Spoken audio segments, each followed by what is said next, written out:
అందరికీ నమస్కారం అండి. దాశభాషితం ప్రసంగాలకి మీ అందరికీ స్వాగతం. నా పేరు రామ్ కొత్తపల్లి. నేను దాశభాషితంలో డిజైన్ హెడ్‌గా పనిచేస్తున్నాను.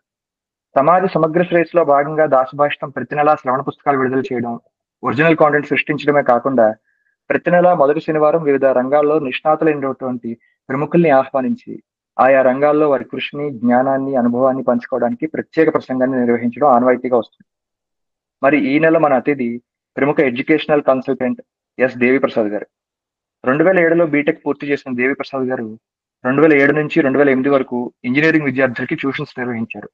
2008 నుంచి 2012 వరకు అమర్ రాజా పవర్ సిస్టమ్స్ లో సేల్స్ ఇంజనీర్ గాను, 2012 నుంచి 2015 వరకు ఎక్సైడ్ బ్యాటరీస్ లో సీనియర్ మార్కెటింగ్ ఇంజనీర్ గాను, 2015 నుంచి 2019 వరకు డెలాయిట్ లో ఎస్ఏపి కన్సల్టెంట్ గాను పనిచేశారు. ప్రస్తుతం ఫ్రీలాన్స్ ఫంక్షనల్ అనలిస్ట్ గా పనిచేస్తున్నారు. ఐటీ రంగంలో ఎంతో అనుభవము, ఆసక్తి ఉన్న దేవిప్రసాద్ గారు ఇప్పటికీ 1000 మందికి పైగా మార్గనిర్దేశము, 300కు పైగా వ్యక్తులకు కెరీర్ లో మంచి ఉద్యోగం పొందడంలో సహకరించారు. కెరీర్ ని ఉన్నతంగా మలుచుకోవడంలో ఉన్న సమయాన్ని క్రమశిక్షణతో వాడుకోవడం గురించి ప్రేరణనిస్తూ, కొత్త స్కిల్స్ నేర్చుకోవడంలోనూ, ఉద్యోగం పొందడంలోనూ, పెరిగిపోయిన వయసు గురించి, గడిచిపోయిన కాలం గురించి రిగ్రెట్ అవ్వక్కర్లేదు అని చెప్పే దేవిప్రసాద్ గారి ప్రసంగం అందరూ వినడానికి సిద్ధంగా ఉండండి. దేవిప్రసాద్ గారు, మీకు సాదర స్వాగతం. నమస్తే అండి. ఈ అవకాశం అందించిన దాశభాషితం వేదికకి నా కృతజ్ఞతలండి. ఇది మెటీరియలైజ్ అవడంలో రామ్ గారు చాలా ఆయన ప్రయత్నం అనేది నేను ఎప్పటికీ మర్చిపోలేను. మీ అందరినీ ఈ విధంగా కలుసుకోవడం నాకు చాలా సంతోషంగా ఉంది. నా పేరు దేవిప్రసాద్ అండి. నేను ఒక ఎస్ఐపి ఫ్రీలాన్స్. ఆల్రెడీ రామ్ గారు నా గురించి చెప్పారు. సో నేను ఇప్పుడు ప్రస్తుతానికి ఎస్ఐపి ఫ్రీలాన్సర్గా వర్క్ చేస్తూ ఎస్ఏపి ఫర్ తెలుగు అనే ఒక మెంటరింగ్ ప్లాట్ఫామ్ ఒకటి నిర్వహిస్తున్నాను 2022 ఏప్రిల్ నుంచి. ఇది ముఖ్యంగా ఏం చేస్తుంది అంటే డిఫరెంట్ అంటే వివిధ రకాల కారణాల వల్ల వేరే వేరే ప్లాట్ఫామ్స్ మీద వర్క్ చేసేవాళ్ళు, అది అకౌంట్ సెక్షన్లో కానివ్వండి, లేదంటే ఫైనాన్స్ సెక్షన్లో కానివ్వండి, లేదంటే సేల్స్ సెక్షన్లో, అట్లా డిఫరెంట్ ఆర్గనైజేషన్స్లో డిఫరెంట్ ఫంక్షనల్ డొమైన్స్ మీద పనిచేసే వాళ్ళు చాలా మంది ఉంటారు. వాళ్ళల్లో మెజారిటీ పీపుల్కి పాపం వాళ్ళకి ఏంటంటే కెరీర్లో ఎలా ఎదగాలి, ఐటీ వైపు జనరల్గా మన అందరికీ తెలిసిందే. మన ఇండియాలో అందరం ఐటీ అంటే కొంచెం మనకి ఒక సాఫ్ట్ కార్నర్, ఒక వేలం వెర్రి ఏదన్నా అనుకోండి, అట్లా ఉంటుంది. సో అటువైపు వెళ్ళాలి, మనకంటూ కుటుంబ బాధ్యతలు నెరవేర్చుకోవాలి, ఇప్పుడున్న చిన్న జీతాలతో నేను ఎన్నాళ్ళని గడపాలి, ఇట్లాంటి రకరకాల కారణాలు ఉంటాయి. జాబ్ సాటిస్ఫాక్షన్ లేకపోవడం, ఇలా రకరకాల కారణాలతో ఈ ఐటీ వైపు వద్దామని అనుకునే వాళ్ళు చాలా మంది ఉంటారు. ఈ చాలా మందిలో వాళ్ళకి ఎలా వెళ్ళాలో చాలా మందికి తెలియదు. ఏ ప్లాట్ఫామ్ చూస్ చేసుకోవాలి, గూగుల్లో వెతకచ్చు. ఓకే, గూగుల్లో ఎలా ఉంటుందో, మెటీరియలిస్టిక్గా ఉంటుందో మీకు మనందరికీ తెలిసిందా ఇన్ఫర్మేషన్. కానీ దానికంటూ ఒక ప్రామాణికత అనేది ఒక మెంటర్ మాత్రమే ఇవ్వగలరు, ఒక ఇండస్ట్రీ ఎక్స్పర్ట్ మాత్రమే ఇవ్వగలరు. కాకపోతే ఏంటంటే ఆ నేపథ్యానికి తగ్గట్టుగా ఇది కరెక్టేనా, నేను తీసుకునే డెసిషన్ కరెక్టేనా అనే మీమాంస చాలా మందిలో ఉంటుంది. ఈ ఐడియా నుంచి పుట్టుకొచ్చిందే ఈ ఎస్ఏపి ఫర్ తెలుగు అనేది అనమాట. సో మేమేం చేసామంటే డిఫరెంట్ డొమైన్స్ నుంచి వచ్చేవాళ్ళు, డిఫరెంట్ ఎవరైతే వివిధ రకాల ప్లాట్ఫామ్స్ నుంచి, బ్యాక్గ్రౌండ్ నుంచి, నేపథ్యం నుంచి వచ్చేవాళ్ళు ఉన్నారో వాళ్ళందరి కోసం అని చెప్పి మేము 7 రకాల ప్రోగ్రామ్స్ 7 రకాలుగా కేటగరైజ్ చేసాం. అందులో ఆకాశవాణి అని, బాలమిత్ర అని, చందమామ అని, గగనం అని, మగువ 2.0 అని, గగనం, తేజం, పవనం, ఇట్లా 7 రకాల ప్లాట్ఫామ్స్. అంటే ఈ ఆకాశవాణి అనే ప్రోగ్రామ్ ఏం చేస్తుందంటే అండి, నాన్ ఐటీ జాబ్స్ చేస్తూ ఐటీ వైపు వద్దామని అనుకునే వాళ్ళకి, అలా నాన్ ఐటీ ఎడ్యుకేషన్ నుంచి అంటే I mean BSc, BCom, BA అలాంటివి చేస్తూ ఎస్ఐపి వైపు వస్తే ఏం చేస్తే బాగుంటుంది, ఐటీ వైపు రావాలంటే ఏం చేయాలి అలా. నెక్స్ట్ ఏంటంటే అన్నిటికన్నా తక్కువగా మాట్లాడుకునే వాళ్ళు పాపం ఆడవాళ్ళు. ఎంతో బాగా చదువుకుని కూడా వాళ్ళు ఏంటంటే అండి కుటుంబం కోసమనో లేదంటే పరిస్థితుల వలన వాళ్ళు కాంప్రమైజ్ అయ్యే వాళ్ళు వాళ్ళల్లోనే ఎక్కువ ఉంటారు. మన చుట్టూ ఉన్న సొసైటీ వాళ్ళని సప్రెస్ చేసేస్తుంది. చదువుకున్నావు కదా, ఇంకా నీ ఫ్యామిలీ, పిల్లలు చూసుకో, అది స్టార్టింగ్లో ఓకే, వాళ్ళకి అది ఓకే 4-5 years వరకు లేకపోతే 10 years వరకు బాగానే ఉంది. కానీ తర్వాత 10 years తర్వాత మన బొమ్మరిల్లు సినిమాలో సిద్ధార్థ అన్నట్టు వెనక్కి తిరిగి చూసుకుంటే ఆమె కనబడదు, ఆమె ఫ్యామిలీయే కనిపిస్తుంది. తనకంటూ ఒక ప్రొఫెషనల్ ఐడెంటిటీ, ఒక టెక్నికల్ ఐడెంటిటీ సొసైటీలో మిస్ అవుతారు. ఇది చాలా మంది ఆడవాళ్ళ పాపం అది కాంప్రమైజ్ అయిపోయి వెళ్ళిపోతూ ఉంటారు. కాకపోతే వాళ్ళ కోసం రీస్టార్ట్ చేయడానికి చాలా కంపెనీలు ముందుకు వస్తున్నాయి ఎస్ఐపి రంగంలో ముఖ్యంగా. సో అలా ఇండియాలో అరౌండ్ ఒక 180 ఆర్గనైజేషన్స్ ఉమెన్ రీలాంచ్ ప్రోగ్రామ్స్ అనేవి కండక్ట్ చేస్తున్నాయి. కానీ అన్ఫార్చునేట్లీ చాలా మందికి ఇది తెలియదు. కాకపోతే ఏంటంటే ఈ ఏదో ఒక టెక్నాలజీ మీద ట్రైన్ అయ్యి ఉండాలి, ఒక మంచి క్వాలిఫికేషన్ ఉండాలి, మినిమం గ్రాడ్యుయేషన్ అలా. సో వీళ్ళ కోసం స్టార్ట్ చేసిందే మగువ 2.0 అనే ఒక ప్రోగ్రామ్. అలా నెక్స్ట్ ఏంటంటే బీఈ బీటెక్ చేస్తూ సిఎస్సి ఐటీ చేస్తూ కొంతమందికి ప్రోగ్రామింగ్ లాంగ్వేజెస్ ఇష్టం ఉండదు, కోడింగ్ కానీ ఇదంతా ఇష్టం ఉండదు. సో వాళ్ళకి ఏంటి ఇలా రకరకాల నేపథ్యం ఉన్న వాళ్ళని 7 రకాలుగా కేటగరైజ్ చేసి మేము వాళ్ళకి పర్సనల్గా కౌన్సిల్ చేసి, సో మీరు ఎస్ఏపిలో ఏ మాడ్యూల్స్ అంటే బిజినెస్ మాడ్యూల్స్ అని ఉంటాయి, ఇవన్నీ కాసేపట్లో మనం మాట్లాడుకుంటాం ఎలా ఉంటాయి ఏంటని. సో ఇటువైపు వెళ్తే మీరు వితౌట్ ఎనీ ఇంటరప్షన్ ప్రశాంతంగా వెళ్ళి మీరు అనుకున్న జాబ్ క్రాక్ చేసుకోగలరు. ఇలాంటి రకరకాల స్ట్రాటజీస్ ఏంటి, ఏ కైండ్ ఆఫ్ మెథడాలజీస్ మీరు ఫాలో అవ్వాలి, ఏ kind of framework develop చేసుకోవాలి, ఆ రోడ్ మ్యాప్ ఎట్లా డెవలప్ చేసుకోవాలి, ఇలా అన్ని రకాలుగా నేపథ్యానికి తగ్గట్టుగా డిజైన్ చేసి వాళ్ళు వెళ్ళే విధంగా సహాయ సహకారాలు అందించడం అనేది మా ప్లాట్ఫామ్ చేసే మా మెయిన్ ఎజెండా. సో అట్లా ఈ ఎస్ఐపి మీద అలా ఇప్పటి వరకు మేము ఒక 1000 ఆస్పిరెంట్స్కి మేము మెంటరింగ్ ఇచ్చాం. ఇందులో ఒక 328 మంది ఇప్పటి వరకు ప్లేస్ అయ్యారు. అయితే ఏంటంటే ఇందులో ఒక మనం అనుకునేది ఒకటి ఉంటుంది, అండర్ ఎంప్లాయ్మెంట్ అన్ఎంప్లాయ్మెంట్ అన్నట్టు. నా ఉద్దేశంలో అన్ఎంప్లాయ్మెంట్ని మించిన ప్రాబ్లం అండర్ ఎంప్లాయ్మెంట్. అంటే ఒక కంపెనీలో 10,000 జీతం 9,000 జీతం ఒక ఇండస్ట్రీ నామ్స్కి బిలో చేయడం అనేది it's not a employment, it's an under employment. ఎందుకంటే చుట్టూ ఉన్న రిసెషన్కి ద్రవ్యోల్బణానికి తగ్గట్టుగా ఖర్చుల్ని భరించగలిగే విధంగా అతని జీతం ఉండాలి.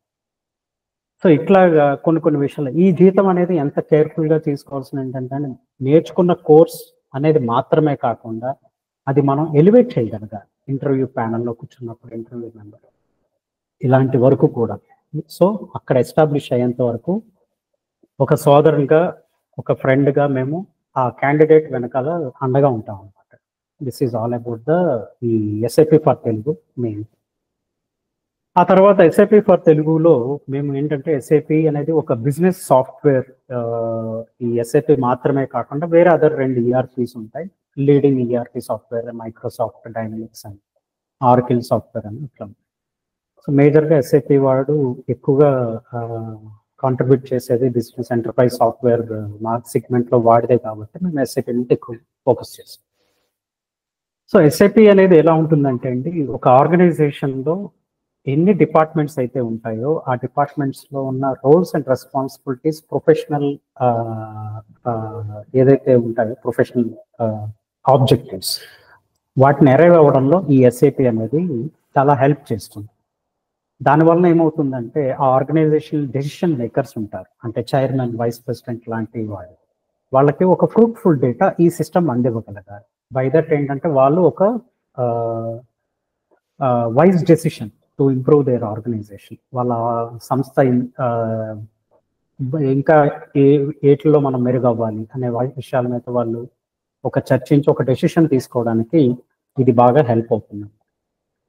ఇందులో మళ్ళా ఎస్ఐపిలో ఏదైతే ఈ సాఫ్ట్వేర్ ఆర్గనైజేషన్లో మీరు ఏదైనా ప్రోడక్ట్ తీసుకోండి, టాప్ 500 Fortune 500 కంపెనీల్లో almost 99% organisations utilising this SIP software. ఈ సాఫ్ట్వేర్ ఇంప్లిమెంట్ చేయడానికంటూ ఒక టెక్నికల్ టీమ్ కావాలి. సో ఆ టెక్నికల్ టీమ్ విల్ బి ఎవరు మేనేజ్ చేస్తారంటే మన IT service industries like TCS, tech Mahindra, Infosys లాంటి మనం ఇండియాలో చాలా సర్వీస్ బేస్డ్ కంపెనీస్ గురించి మనం చూస్తున్నాం.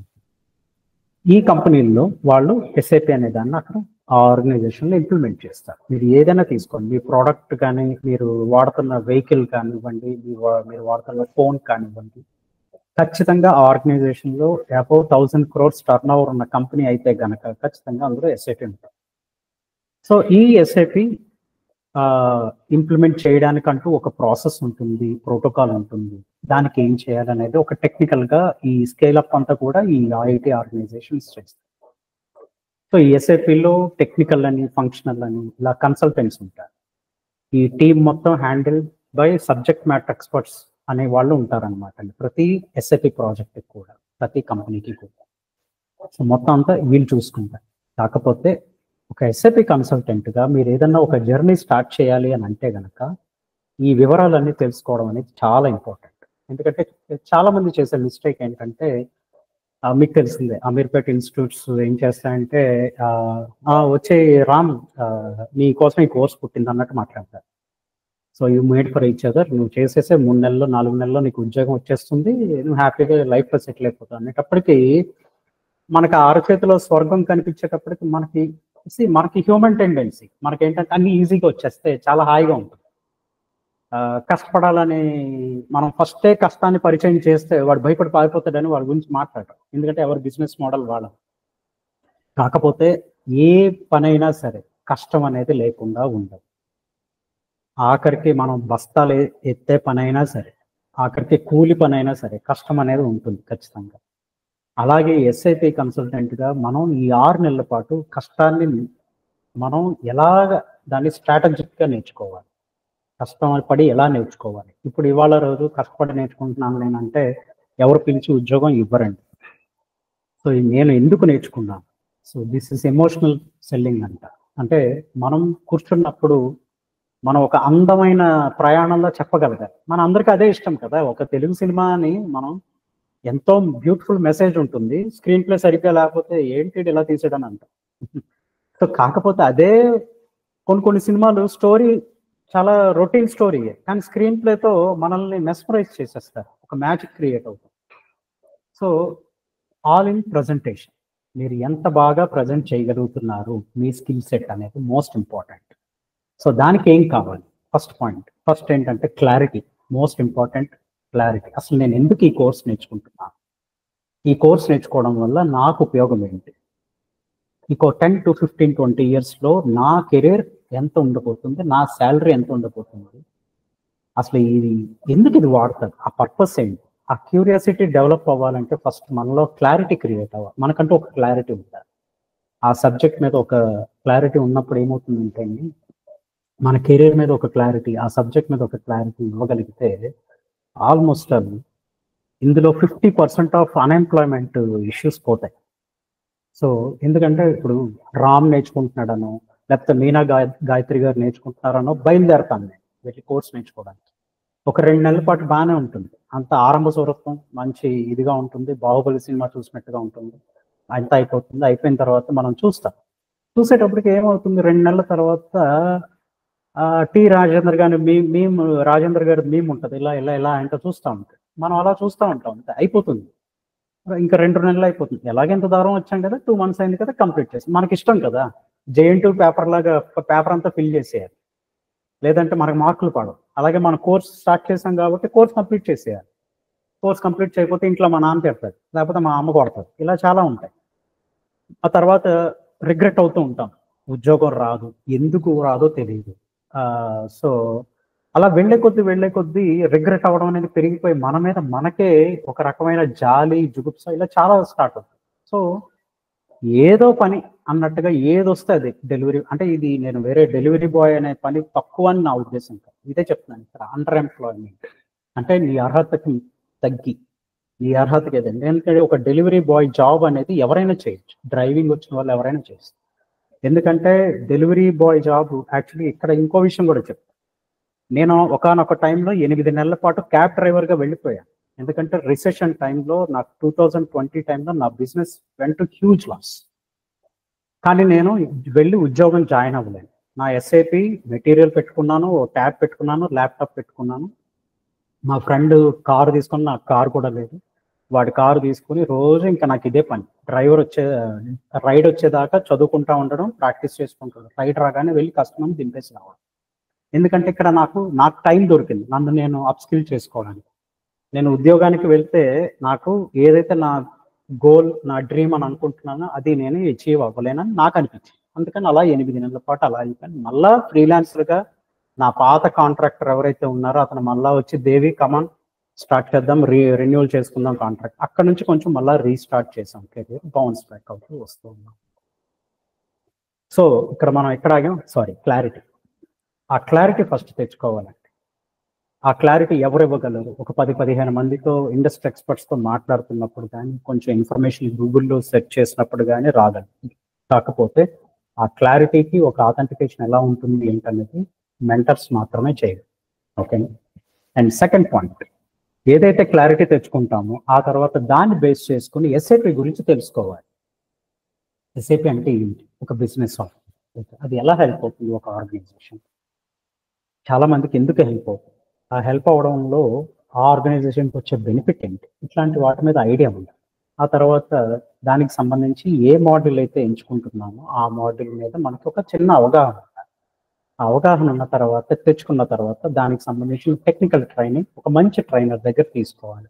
అండ్ గుర్తుపెట్టుకోండి, ఏ ట్రైనర్ కూడా మీకు 100% ప్లేస్మెంట్ రికార్డ్ అయిన శ్రీ చైతన్య నారాయణ టైప్ 1, 1, 1, 2, 2, 3 అని అన్నారు. అంటే అలా అంటున్నాడు అంటే గ్యారంటీగా అది ఫేక్ అని అర్థం. గుర్తుపెట్టి 100% ప్లేస్మెంట్ ఇష్యూరెన్స్ ఇవ్వరు. All they do is they will train you in a proper. ఆ ప్రాపర్ వేలో ఇస్తున్నారా లేదా అనేది మనం చూసుకోవాలి. అండ్ థర్డ్ పాయింట్, బిజినెస్ గురించి తెలుసుకోవాలి. బిజినెస్ గురించి తెలుసుకోవాలంటే సింపుల్ థింగ్, ఒక గూగుల్లో హౌ ఏ ఆర్గనైజేషన్ వర్క్స్ అని ఒక గూగుల్లో కొట్టండి, వికీపీడియాలో ఇన్ఫర్మేషన్ లేకపోతే యూట్యూబ్లో ఇన్ఫర్మేషన్, ఇలా రకరకాలుగా వస్తాయి. నోట్స్ ప్రిపేర్ చేసుకోండి. ఒక బిజినెస్ ఎలా రన్ అవుతుంది, ఒక బిజినెస్ రన్ అవ్వడానికి ఎటువంటి డిపార్ట్మెంట్లు అవసరం. డిపార్ట్మెంట్లు అవుతాయి సేల్స్ దగ్గర నుంచి. ఫర్ ఎగ్జాంపుల్, మనం వాడుతున్న ఫోన్ తీసుకోండి. ఆ ఫోన్ దానంతట తయారయ్యి రాదు.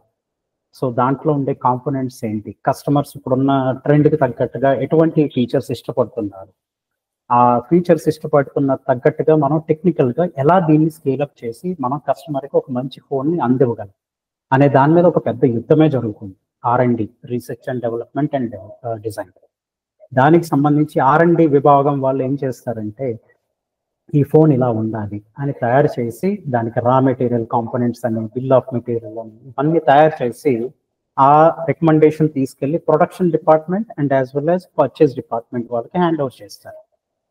పర్చేస్ డిపార్ట్మెంట్ వాళ్ళు ఏం చేస్తారు, వీళ్ళు ఏదైతే రికమెండ్ చేశారో దానికి తగ్గట్టుగా లోపల ఉండే కాంపోనెంట్స్ కొన్ని ఇన్హౌస్ తయారు చేసుకుంటారు.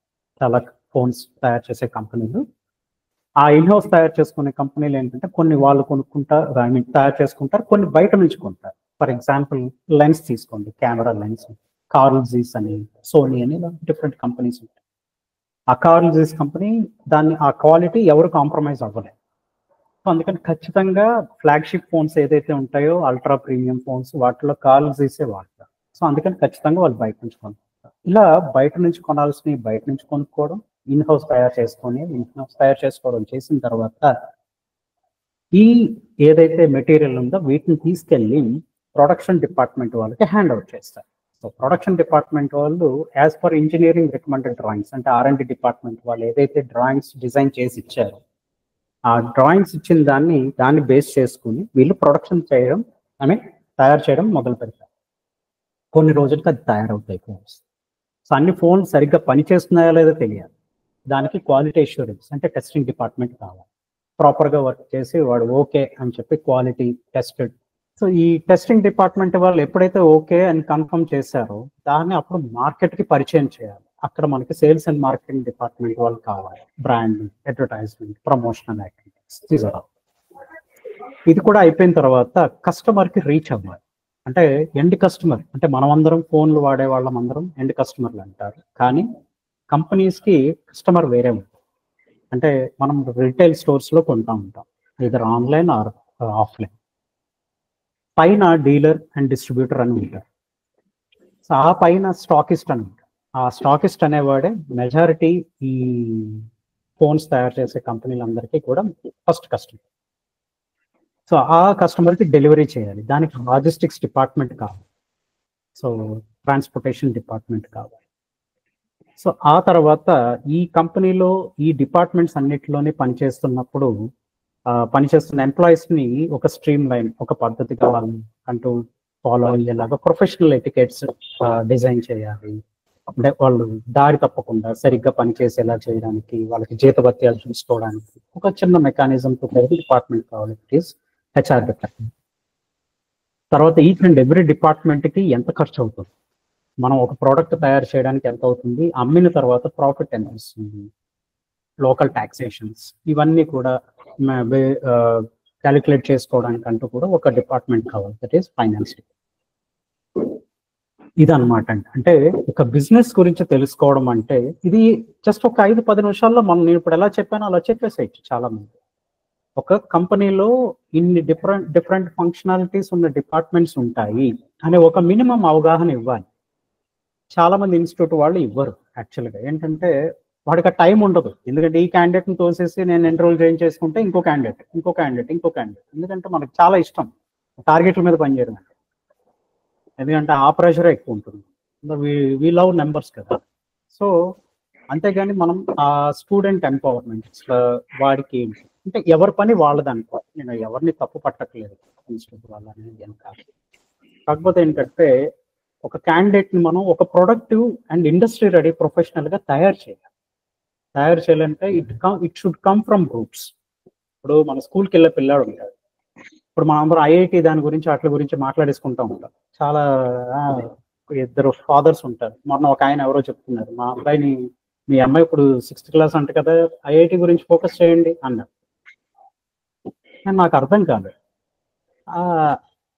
లేదండి తను ఆర్ట్స్ అండ్ క్రాఫ్ట్స్ అని, సింగింగ్ అని అలాంటి వాటి మీద ఎక్కువ ఫోకస్ చేసి ఇవాళ రేపు అయ్యేం కూడి పెడతాయండి.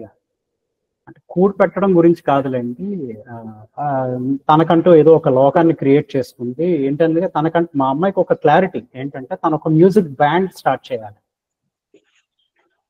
ఏంటంటే ఎప్పుడు కూడా ఈ జపనీస్, కొరియన్స్ ఎవరో ఉంటారు కదండి, బీటీఎస్ అని ఏదో ఉంటాయి కదా. ఓకే, బీటీఎస్ నాకు సరిగ్గా పేరు కూడా నోరు కూడా అదే సార్ బీటీఎస్. సో అలా వాళ్ళు వెస్టర్న్ స్టైల్లో వాళ్ళు చేస్తున్నప్పుడు ఇండియన్ క్లాసికల్ బ్యాండ్స్ ఎందుకు ఉండకూడదు అంటది మా అమ్మాయి. సో అంటే నేను షాక్ అయ్యాను యాక్చువల్గా. తన ఆలోచన పరిధి ఇంత బాగుంది అనేటప్పటికి. ఎందుకంటే తను మళ్ళా నన్ను చూసి స్కూల్లో బిజినెస్ గురించి మొన్న రీసెంట్గా చిన్న ప్రజెంటేషన్ ఇచ్చింది. అసలు మన అమ్మ నాన్నల చేత ఎందుకు డబ్బులు ఎక్కువ ఖర్చు పెట్టించాలి, తక్కువ ఖర్చు పెట్టించే చోట ఎందుకు ఎక్కువ ఖర్చు పెట్టించకూడదు, దానికి ఏం చేయాలి అట్లా. సో ఒక బొమ్మ నీకు షోరూంలోనే దొరుకుతుంది, బయట దొరుకుతుంది. నువ్వు ఎక్కువ దాన్ని చూసి తీసుకొచ్చిన తర్వాత, ఇంటికి వచ్చిన తర్వాత 10-15 రోజులు మాత్రమే దాంతో ఆడతావు, తర్వాత వాడు అలాంటి దానికి ఎందుకు ఖర్చు పెట్టాలి అని తను ఆ వాదన. సో ఇట్లా సో అంటే ఒక పర్పస్ అనేది క్రియేట్ చేయడం అనేది ఎంత ఇంపార్టెంట్ అనేది, అంటే మనకి పిల్లలు నేర్పించేంత జ్ఞానం చాలా ఉంటుందన్నమాట. వాళ్ళలో క్యూరియాసిటీ, మా అమ్మాయి దగ్గర నుంచి నేను చాలా నేర్చుకుంటాను. సో ఎవరికైనా సరే ఒక పర్పస్ ఖచ్చితంగా ఉంటుంది, లేకుండా అనేది ఉండదు. ఓకే, ఇక్కడ మంచి పని చెడ్డ పని ఉంటుంది తప్ప చిన్న పని పెద్ద పని అని. కాకపోతే ఏంటంటే ప్రతి ఒక్కరికి ఆశలు కోరికలు అన్నీ ఉంటాయి. పలానా దేవి ప్రసాద్కి చాలా ఆశలు ఉన్నాయి అని చెప్పేసి ఎవడు పిలిచి మనకు ఉద్యోగం ఇవ్వడు. ఎందుకంటే అవసరం లేదు. ఎందుకంటే ఆశలు కోరికలు కాదు మనకి కడుపు నింపేది. మనం కడుపు నింపేది ఏదన్నా ఉందంటే మన చేతిలో ఉన్న విద్య. మన దాన్ని ఎంత బాగా ఇప్పుడున్న కాంపిటీషన్లో నీకంటూ ఒక యూనిక్ స్టైల్ ఏం చేయాలి. సో ఇలా ప్రతి పర్సన్కి కూడా ఒక ఇండివిజువల్ థాట్ ప్రాసెస్ అనేది ఒకటి ఉంటుంది. నేను ఇక్కడ ఇంకొక విషయం కూడా చెప్తానండి. ఎందుకంటే you cannot compare each and every person in this world. రామ్తో దేవి ప్రసాద్ని కంపేర్ చేయకూడదు, దేవి ప్రసాద్ మీనా గారితో కంపేర్ చేయకూడదు. ఎందుకంటే చిన్నప్పటి నుంచి వాళ్ళు పెరిగిన వాతావరణం వేరు, వాళ్ళు ఫేస్ చేసిన ఛాలెంజెస్ వేరు, వాళ్ళు పడ్డ బాధలు వేరు, వాళ్ళు పడ్డ ఎమోషన్స్ వేరు, ఇలా చాలా ఉంటాయి. సో యూ కెనాట్ కంపేర్ అంటాను. అందుకనే స్టేజ్ ఎక్కేసి మీకు అందరికీ ఇదే కావాలి అని చెప్పడం అనేది కరెక్ట్ కాదండి. సో అందుకని మేము ప్రతి ఒక్కరితోని పర్సనల్గా మాత్రమే మెంటరింగ్ అనేది మేము చేయడానికి ఇష్టపడతాము. ఇది థర్డ్ పాయింట్. సో బిజినెస్ గురించి తెలుసుకోవాలి. అండ్ ఫోర్త్ ఇంపార్టెంట్ పాయింట్ ఏంటంటే నీకంటూ ఒక అప్స్కిల్లింగ్ ఎన్విరాన్మెంట్. నేను ఫలానా దాంట్లో అప్స్కిల్ చేసుకోవాలి అనే క్లారిటీ ఎప్పుడు వస్తుంది? While you start reading some literature works. మీకు మంచి వర్క్స్ చదవడం, బిజినెస్ గురించి తెలుసుకోవడం, బ్లాగింగ్ యాక్టివిటీస్లో పార్టిసిపేట్ చేయడం, ప్రొఫెషనల్ నెట్వర్క్ డెవలప్ చేయడం, లైక్ మైండెడ్ పీపుల్ వాళ్ళతో మాట్లాడడం. మీరు ఎక్కడికో అంటే ఎవరో వేరే చోట ఉండరండి, మనకి హ్యాపీగా ఇంటర్నెట్లోనే దొరుకుతాయి. ఎస్ఐపికి సంబంధించిన కమ్యూనిటీస్ ఉన్నాయి, ఆ బ్లాగ్స్లో మాట్లాడుతుంటే వాళ్ళతో ఇంటరాక్ట్ అవుతూ ఉంటే మనకి డైరెక్షన్ తెలుస్తూ ఉంటుంది. సో జనరల్గా మనం తెలుగు వాళ్ళం ఏం చేస్తామంటే అండి, ఇండియాలో అంటే సారీ టు సే దిస్, మన వాళ్ళకి ఏంటంటే చదివేసి ఆర్టికల్ చదువుతారు, బాగుంది ఓకే అని చెప్పి వదిలేస్తాం, దాని గురించి ఏదో నేర్చుకుంటాం. కాకపోతే దాంతో ఇంటరాక్ట్ అవ్వమ్మా, ఆ ఆర్టికల్తో రాసిన వాళ్ళతో ఇంటరాక్ట్ అవ్వం. That is the first step to improve your professional. ఎవరైనా ఒక మంచి, మన ట్విట్టర్లోనో దేంట్లోనో చూడండి, ఒకటి ఏదన్నా పోస్ట్ రాస్తే మనం అబ్బా చాలా బాగా రాశారు అని చెప్పి మనం అప్రిషియేట్ చేస్తాం. ఓకే, ఎందుకంటే అది ఎమోషనల్గా మనకు కనెక్ట్ అవుతుంది. సో అదే ఫండ మనం ఎందుకు టెక్నికల్ స్కిల్ సంబంధించిన దాంట్లో ప్రొఫెషనల్ నెట్వర్క్ డెవలప్ చేసుకోవడంలో అది యూజ్ చేయమని అంటాను. అదే సింప్లీ అదే ఎమోషనల్గా కనెక్ట్ అయ్యేదాన్ని టెక్నికల్గా కనెక్ట్ అవుతాం. టెక్నికల్గా ఎప్పుడు కనెక్ట్ అవుతాం? When you feel curiosity and clarity on that particular platform. ఇది ఓన్లీ నాట్ ఓన్లీ ఎస్ఐపికి మాత్రమే వర్తించేది కాదండి, ఇది అన్ని ప్లాట్ఫామ్స్కి వర్తించేది. మనం కనెక్షన్ ఫీల్ అవ్వం బేసిక్గా. యాక్చువల్గా ఏంటంటే సబ్జెక్ట్ అనేది దాన్ని ఒక డిఫరెంట్ లోకంగానే చూస్తాం. ఓకే, ఇప్పుడు దాసు భాషితం ప్లాట్ఫామే తీసుకోండి, ఇంత విస్తృతంగా దీన్ని డెవలప్ చేయడం వెనకాల ఎన్ని అహోరాత్రులు కష్టపడి ఉంటారు. కిరణ్ గారు కానీ, రామ్ గారు కానీ, మీనా గారు కానీ, దాన్ని మెయింటైన్ చేయడానికి మధ్యలో చాలా ఇబ్బందులు, ఛాలెంజెస్, చాలా ఒకనొక టైంలో అయితే నాకు తెలిసింది ఏంటంటే మూసేద్దాం అని అనుకుని దాన్ని మళ్ళా బయటకు తీసుకొచ్చింది అనేది చిన్న విషయం కాదు. ఇది పుస్తకం అనేది అందరికీ కనెక్ట్ అయ్యే సబ్జెక్ట్. అలాంటి దాన్ని అంత వేరిగ్గా తపస్సులా చేసిన దాన్ని ఎవరు వదులుకోవడానికి ఇష్టపడరు.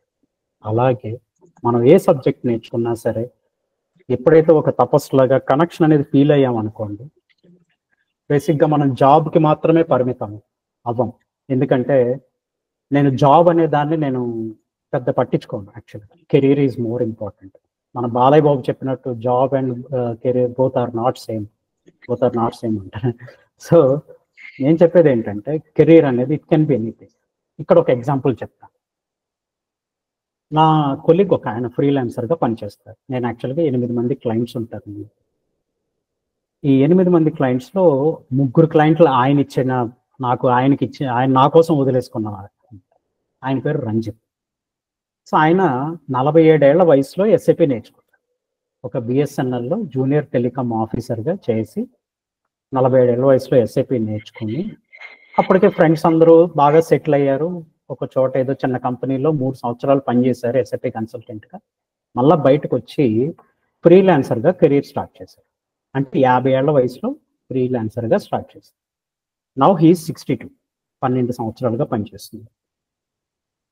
ఆయన సంవత్సరానికి ఆయన టర్న్ ఓవర్ వచ్చేసి 5.5 కోట్లు.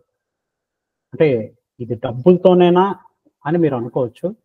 డబ్బులతోనే. నేను నిర్మోహమాటంగా చెప్తా, డబ్బులు లేకుండా మనకి జీవితంలో ఎవరు గుర్తింపు అనేది ఉండదు. First ultimate priority money and career. ఆ కెరీర్ మీద మనం సరస్వతీదేవి మీద ఎప్పుడైతే మనం ఫోకస్ చేస్తే, ఆవిడని ఎప్పుడైతే ప్రసన్నం చేసుకోవడంలో మనం ఎక్కువగా ఎంగేజ్ అయితే లక్ష్మీదేవిని ఆవిడే వెంట పెట్టుకొస్తుంది. ఇదైతే నేను నమ్మండి, నేనైతే దీన్ని నమ్ముతా. సో ఆయన ఫ్యామిలీ అంటే వాళ్ళ వైఫ్, ఈయన, వాళ్ళ అమ్మాయి, వాళ్ళ పాప, వాళ్ళ అల్లుడు, వాళ్ళ అబ్బాయి, వాళ్ళ కోడలు, ఈ 6 కూర్చుని ఎస్ఐపి కన్సల్టెంట్లుగా ఫ్రీలాన్సర్లుగానే పనిచేసేస్తున్నారు. 6 కూర్చుని ఒక చిన్న LB 3 BHK దాంట్లో కూర్చుని ఒక 8 మంది 15 మంది ఎంప్లాయీస్తో కూర్చుని మొత్తం కలిపి సంవత్సరానికి 5.5 కోట్లు టర్న్ ఓవర్ చేస్తున్నారు. అందులో అన్ని ఖర్చులు పోగా 2.5 కోట్లు 3 కోట్ల దాకా మిగులుతాయి. హ్యాపీ. ఫ్యామిలీ అంతా కష్టపడి 3 కోట్లు, ఇంకా అంతకుమించి ఏం కావాలండి మనం? కష్టానికి కష్టం, ప్రతిఫలానికి ప్రతిఫలం. సో ఈ క్లారిటీ ఎప్పుడు వస్తుంది? ఇప్పుడు నేను కూడా నా జర్నీ కూడా ఇది పక్కన పెట్టండి, ఇది కూడా నా జర్నీ కూడా. నేను ఇప్పుడు ఫ్రీలాన్సర్గా కెరీర్ స్టార్ట్ చేయడానికన్నా ముందర 4.5 సంవత్సరాలు డెలైట్లో వర్క్ చేశాను. డెలైట్లో వర్క్ చేయడానికన్నా ముందర 5-6 సంవత్సరాలు మార్కెటింగ్ సేల్స్లో చేశాను. ఎస్ఐపి నేర్చుకున్నాను. నేను టు బి ఫ్రాంక్ జాబ్ తెచ్చుకోవడానికి పెద్దగా కష్టపడలేదు. మా ఫ్రెండ్ ఎవరో రిఫర్ చేశాడు, ఇంకోళ్ళు ఎవరో ఇంటర్వ్యూ చేశాడు. కానీ లోపలికి వెళ్ళిన తర్వాత రక్త కన్నీరుకి స్పెల్లింగ్ రాయించేశారు నా చేత. ఓకే, సో లోపలికి వెళ్ళిన తర్వాత మనకు వచ్చే మంచి సూపర్ బట్లర్ ఇంగ్లీష్కి అక్కడ వాళ్ళు కింద నుంచి పై దాకా. డెలైట్ అంటే ఎంత పెద్ద కంపెనీ, సో అంత కంపెనీలో నేను నా మార్కెటింగ్ స్టైల్ చూపిస్తానంటే, నా లోకల్ మార్కెటింగ్ స్టైల్ చూపిస్తానంటే వాడు కింద నుంచి పై దాకా చూసేవాడు. నాకు ఫస్ట్ అర్థమయ్యేది. సరే అయితే ఓకే, వైల్ గోయింగ్ ఫార్వర్డ్ అనుకుంది. 18 ఇంటర్వ్యూల్లో 18 క్లయింట్లు రిజెక్ట్ చేశారండి నాకు. సో తీసేసి వీడిని ఇంకా తీసే వల్ల కాదు, వీడిని దేవి ప్రసాద్ వీడు బట్లర్ ఇంగ్లీష్ నా వల్ల పక్కమడాను. సరే నేను అన్నాను 2 వారాల దాకా నాకు ఏ క్లయింట్కి నన్ను ఎంగేజ్ చేయకండి ఇంటర్వ్యూకి, 2 వారాలు టైం, ఆ తర్వాత మీ ఇష్టం. సరే, ఆ తర్వాత ఏం చేయాలో ఏంటో చూసుకుని ఆలోచించడానికి ఒక 4-5 రోజులు టైం పట్టింది. ఆ తర్వాత నాకు ఆ టెక్నిక్ ఏంటనేది అర్థమైంది. అన్ని రీసెర్చ్ చేసుకుని వాళ్ళతో మాట్లాడి వీళ్ళతో మాట్లాడి ఆవిడ ఎలా బెదిరించుకున్నా మనకు సంబంధం లేదు, మనకు కావాల్సిన పని జరగాలి అంతే. అట్లా చూసుకున్నాను, చూసుకుని జాగ్రత్తగా హ్యాండిల్ చేసుకుని ఆ 19th ఇంటర్వ్యూ క్రాక్ చేశాను. I'm the first person in that project who crack the on site interview. So on site interview అయిపోయింది, వెంటనే విత్ ఇన్ 15 daysలో నన్ను మలేషియాకి వస్తాయి. సో క్లయింట్ యాక్చువల్లీ ఇక్కడ చెప్పొచ్చే పాయింట్ ఏంటంటే విషయ పరిజ్ఞానం మోస్ట్ ఇంపార్టెంట్. ప్రపంచంలో ఎవ్వరు కూడా మన వాళ్ళే తప్ప మిగతా వాళ్ళు ఎవ్వరు కూడా విషయ పరిజ్ఞానాన్నే చూస్తారు, కమ్యూనికేషన్ ఎవ్వరు చూడరు. ఆ విషయ పరిజ్ఞానం ఉన్న సబ్జెక్ట్ని మీరు ఎంత బాగా ప్రజెంట్ చేశారు అనేది మోస్ట్ ఇంపార్టెంట్. ఎంత అందంగా ప్రజెంట్ చేశారు, ఎంత సరదాగా ప్రజెంట్ చేశారు, ప్రెషర్ లేకుండా ప్రజెంట్ చేశారు, ఇలా రకరకాల పారామీటర్స్ని దృష్టిలో పెట్టుకుని ప్రజెంట్ చేయాలి. ఆ టెక్నిక్ అర్థం అవ్వడానికి నాకు ఒక 6-7 నెలలు పట్టింది. క్లయింట్ ఓకే అన్నాడు, అంతా అయిపోయింది. వాళ్ళు ఎంగేజ్ చేశారు. 2.5 years హ్యాపీగా ఇంప్లిమెంటేషన్ ప్రాజెక్ట్ కంప్లీట్ చేశాను. మళ్ళీ వచ్చాను ఇండియా. వచ్చిన తర్వాత మళ్ళీ 3 నెలల తర్వాత ఇంకో ప్రాజెక్ట్ వెంటనే ఆ క్లయింటే ఇంకొకరికి రిఫర్ చేశారు. అలా అదొక 1.5 years అయిపోయిన తర్వాత వచ్చేసాను. ఇంకో ప్రాజెక్ట్కి అవుతాననగా నన్ను కంపెనీలోంచి తీసేశారు. లే ఆఫ్, ప్రాజెక్టులు లేవు, అది ఇది అని చెప్పేసి. ఈ 4.5 సంవత్సరాలు వాడు నెలకి నాకు 80,000 ఇస్తున్నాడు కదా అని నేను రిలాక్స్ అయిపోకుండా I use it to invest on myself. ఇప్పటి వరకు మీకు ఏదైతే చెప్పానో clarity, blogging, professional network development, ఇవన్నీ ఏదైతే చెప్పానో ఐ యూజ్ ఇట్ టు, అవి నేను నా అంతటా నా స్వానుభవం మీద తెలుసుకుని రీసెర్చ్ చేసి కనుక్కున్నాను. వీటి మీద నా మీద నేను ఇన్వెస్ట్ చేసేవాడిని. వాడు తీసేసాను అని అనగానే నేను అసలు ఏమీ రిగ్రెట్ అవ్వలేదు, ఏమి అవ్వలేదు, బాధపడలేదు. బయటకు వచ్చాను. నా వాట్సాప్ క్లోజ్డ్ గ్రూప్ ఉంటుంది, 3750 ఎస్ఐపి ప్రొఫెషనల్స్ ఉన్న గ్రూప్. ఆ గ్రూప్లో నేను మెసేజ్ పెట్టా, దేవి ప్రసాద్ నాకు ఉద్యోగం పోయిందిరా, ఎవడొకడు చూడండి, ఏదన్నా ఆపర్చునిటీ చూడండి. సో అక్కడ ఆపర్చునిటీ ఒకడెవడో జర్మనీ నుంచి మెసేజ్ చేశాడు, ఫలానా ఒక చిన్న రిక్వైర్మెంట్ ఉంది, అది నువ్వు కనుక సాల్వ్ చేస్తే, ఆ యూజర్ ఇష్యూ సాల్వ్ చేస్తే కనుక నీకు 25,000 ఇస్తాను, నీకు 3 days టైం అన్నాడు. బాగుంది కదా అనుకుంది. సరే అయితే సో అనుకున్నదల్లా దేవుడి దయ వల్ల మనకి ఆ వెంకటేశ్వర దయ వల్ల 4.5 hours ఆ ఇష్యూ రిజాల్వ్ చేయడం జరిగింది. ఆ జరగడంతో అక్కడ వాళ్ళు 25,000కి పైన ఇంకొక 50,000 ఎక్స్ట్రా వేసి పంపించాడు. సో ఎందుకు అని నేను అనుకున్నాను. యాక్చువల్లీ ఒక వైల్డ్ గెస్ చేశాను, వాడు నా టైం సేవ్ చేసినందుకు ఇచ్చి ఉంటాడని. వాడు అదే చెప్పాడు, నేను నీకు 72 hours టైం ఇచ్చాను, నువ్వు నాకు 68 hours ఆఫ్ టైంని నువ్వు మిగిల్చావు. సో క్లయింట్ దగ్గర నాకంటూ ఒక రిప్యుటేషన్ పెంచావు. సో 50,000 దాని ముందర ఎక్కువేం కాదు, సో యూ కీప్ ఇట్ అన్నాడు. అప్పుడు నాకు అర్థమైంది, సో వాల్యూ ఎడిషన్ ఆఫ్ క్లయింట్కి టైంని మిగిల్చడంలో ఇంత ఇది ఉంది అని. అది ఒక్కొక్క క్లయింట్ గ్రహించకపోవచ్చు, ఇంకొకళ్ళు ఖచ్చితంగా ఇంకొకరు గ్రహిస్తారు. ఈ 4.5 hours ఇష్యూ రిజాల్వ్ చేయడం వెనకాల ముందర 4.5 సంవత్సరాల కృషి ఉంది. Everyday I use it to spend. So ఏదైతే 4.5 సంవత్సరాల పాటు ప్రొఫెషనల్గా లేదంటే పర్సనల్గా నా మీద నేను ఇన్వెస్ట్ చేయడం, అప్ స్కిల్ చేసుకోవడానికి వాడాను, ఆ 4.5 hours క్లియర్ చేయడానికి అది ఉపయోగపడుతుంది. So that is the power of up skill. Up skilling చేసుకోవడం వల్ల, అప్ స్కిల్లింగ్ అంటే ఏం లేదండి, అది ఒక పెద్ద బ్రహ్మ పదార్థం ఏం కాదు. నీకు తెలిసిన దాన్ని నెక్స్ట్ ఇంకో వేరే వేరే ప్రపంచంలో అది ఎలా పనిచేస్తుంది అని తెలుసుకోవడం. దానికి మంచి ఏ పుస్తకాలు చదవాలి, మంచి లిటరేచర్ ఇవన్నీ, ఐ మీన్ ఎస్ఐపి వాడి own literature, not only SIP, A technology మీరు జావా తీసుకోండి, మెషిన్ లెర్నింగ్ తీసుకోండి, సరదాగా మనం ఇప్పుడు మాట్లాడుకునే ఫ్యాన్సీగా ఉండే ఏ పదార్థం అయినా తీసుకోండి, లేకపోతే డీప్ సిక్ తీసుకోండి ఏదైనా.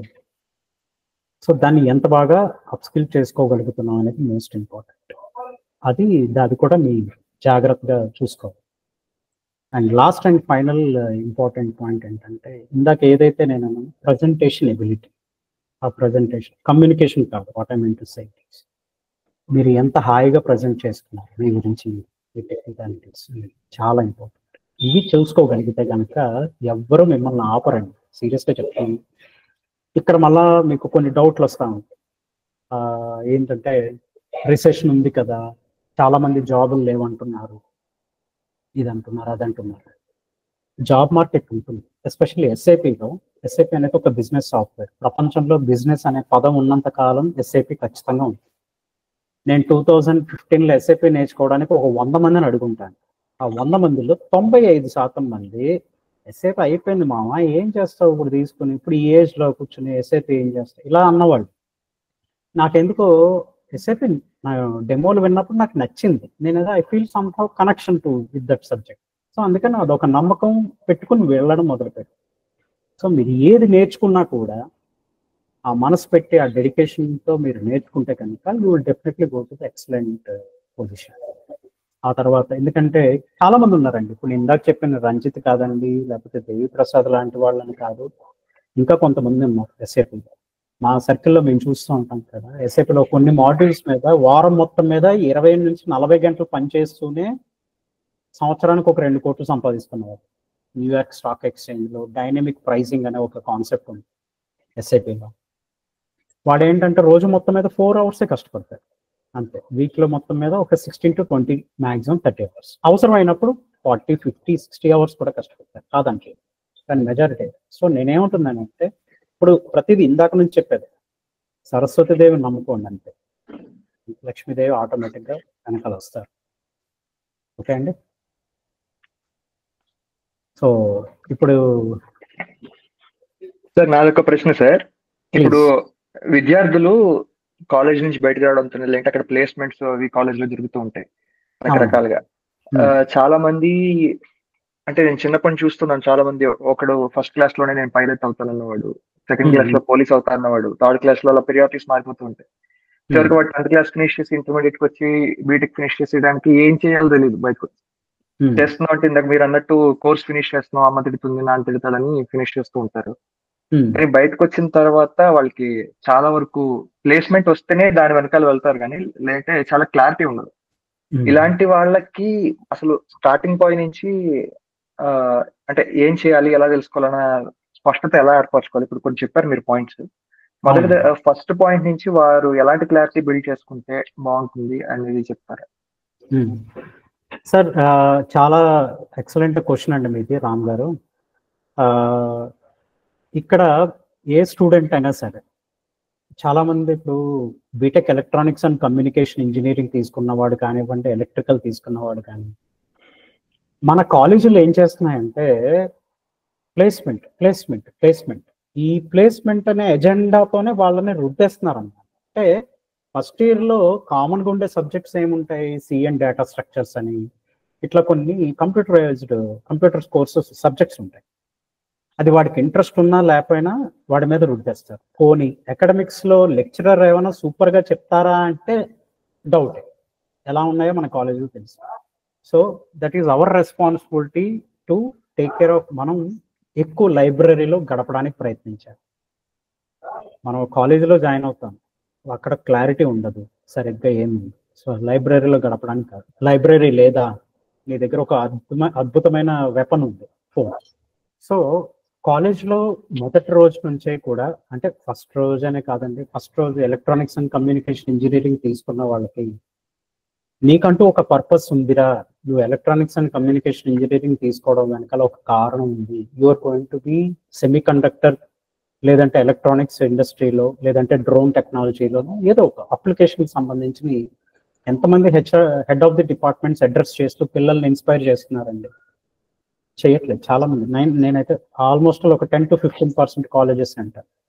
మీరు బయటకు వెళ్ళిన తర్వాత ఎంతసేపు ఎకడమిక్స్ తప్ప ఇంక వేరేది ఏట్ల గురించి మనం మాట్లాడడం, కాన్సెప్ట్ గురించి మాట్లాడడం, టెక్నాలజీ గురించి మాట్లాడడం. Most sophisticated advanced literature works అనేవి మన కాలేజీలో ఎంతమంది పిల్లలకి, ఎన్ని కాలేజీల్లో అందుబాటులో ఉంది? ఈవెన్ కొన్ని ఐఐటీస్లో కూడా, ఎన్ఐటి వరంగల్ లాంటి ఇన్స్టిట్యూషన్స్లో కూడా అవి అవైలబుల్గా లేవు. నేను చూశాను. ఇక్కడ అది చాలా మిస్ అవుతుంది. సో ఫస్ట్ ఆఫ్ ఆల్ పిల్లలకి ఆ పర్పస్ అనేది క్రియేట్ చేయగలిగితే ఫస్ట్ ఇయర్లోనే ఆటోమేటిక్గా వాళ్ళు దారులు వెతుక్కుంటారు. ఇప్పుడు ఎందుకంటే ఇప్పుడున్న పిల్లలతో పోలిస్తే మనం అందుకు పనిచేయం, అంత షార్ట్ పిల్లలు వాళ్ళు. ఎందుకంటే మోస్ట్ డిస్ట్రాక్టెడ్ ప్రపంచంలో ఉన్నారు వాళ్ళు. పాపం ప్రతిదానికి కూడా ఈ ఇన్స్టాగ్రామ్ అని ఇలాంటి ఎందుకు డిస్ట్రాక్షన్ వాళ్ళని ఈజీగా డిస్ట్రాక్ట్ చేస్తున్నాయి ఇలాంటివి అని, ఇన్స్టెంట్ గ్రాటిఫికేషన్ లాంటివి. ఎందుకంటే because they are lacking purpose. తనకంటూ ఒక పర్పస్ లేకపోవడం వల్ల. ఎప్పుడైతే ఒక పర్పస్ ని స్ట్రాంగ్ గా వాళ్ళకి పరిచయం చేస్తే ఆటోమేటిక్ గా వాళ్ళు ముందర మనం ఎందుకు పనిచేయం, అంత ఫాస్ట్ గా అంత బాగా ఎదుగుతారు పిల్లలు. That is most important. And మీరు అన్నారు కదా పిల్లలు ఎలాంటి తీసుకోవాలి ఉంటుంది. First of all they need to go with the లైబ్రరీలో ఎక్కువ ఒక రోజుకు ఒక అరగంట గంట సేపు అయినా anything which is not at all academic సంబంధం లేనిది ఏదైనా చదువుకోవాలి, ఏదైనా చదవమని చెప్పాలి. ఒక బిజినెస్ పేపర్ కానివ్వండి, టెక్నాలజీ పేపర్ కానీ. ఇప్పుడు మనం రోజు చదువుతూ ఉంటాం, సుందర్ పిచ్చే రోజు లెగిస్తే ఈ వెబ్సైట్ చూస్తాడంట అని. అలాంటి దాన్ని మనం హైలైట్ చేసి చెప్పాలి, కాలేజ్ నోటీస్ బోర్డులో పెట్టాలి. పెడితే అప్పుడు ఏమవుతుంది, అది చూస్తారు పిల్లలు, చూసి మైండ్లో ఇంప్లాంట్ అవుతుంది. Okay this is our.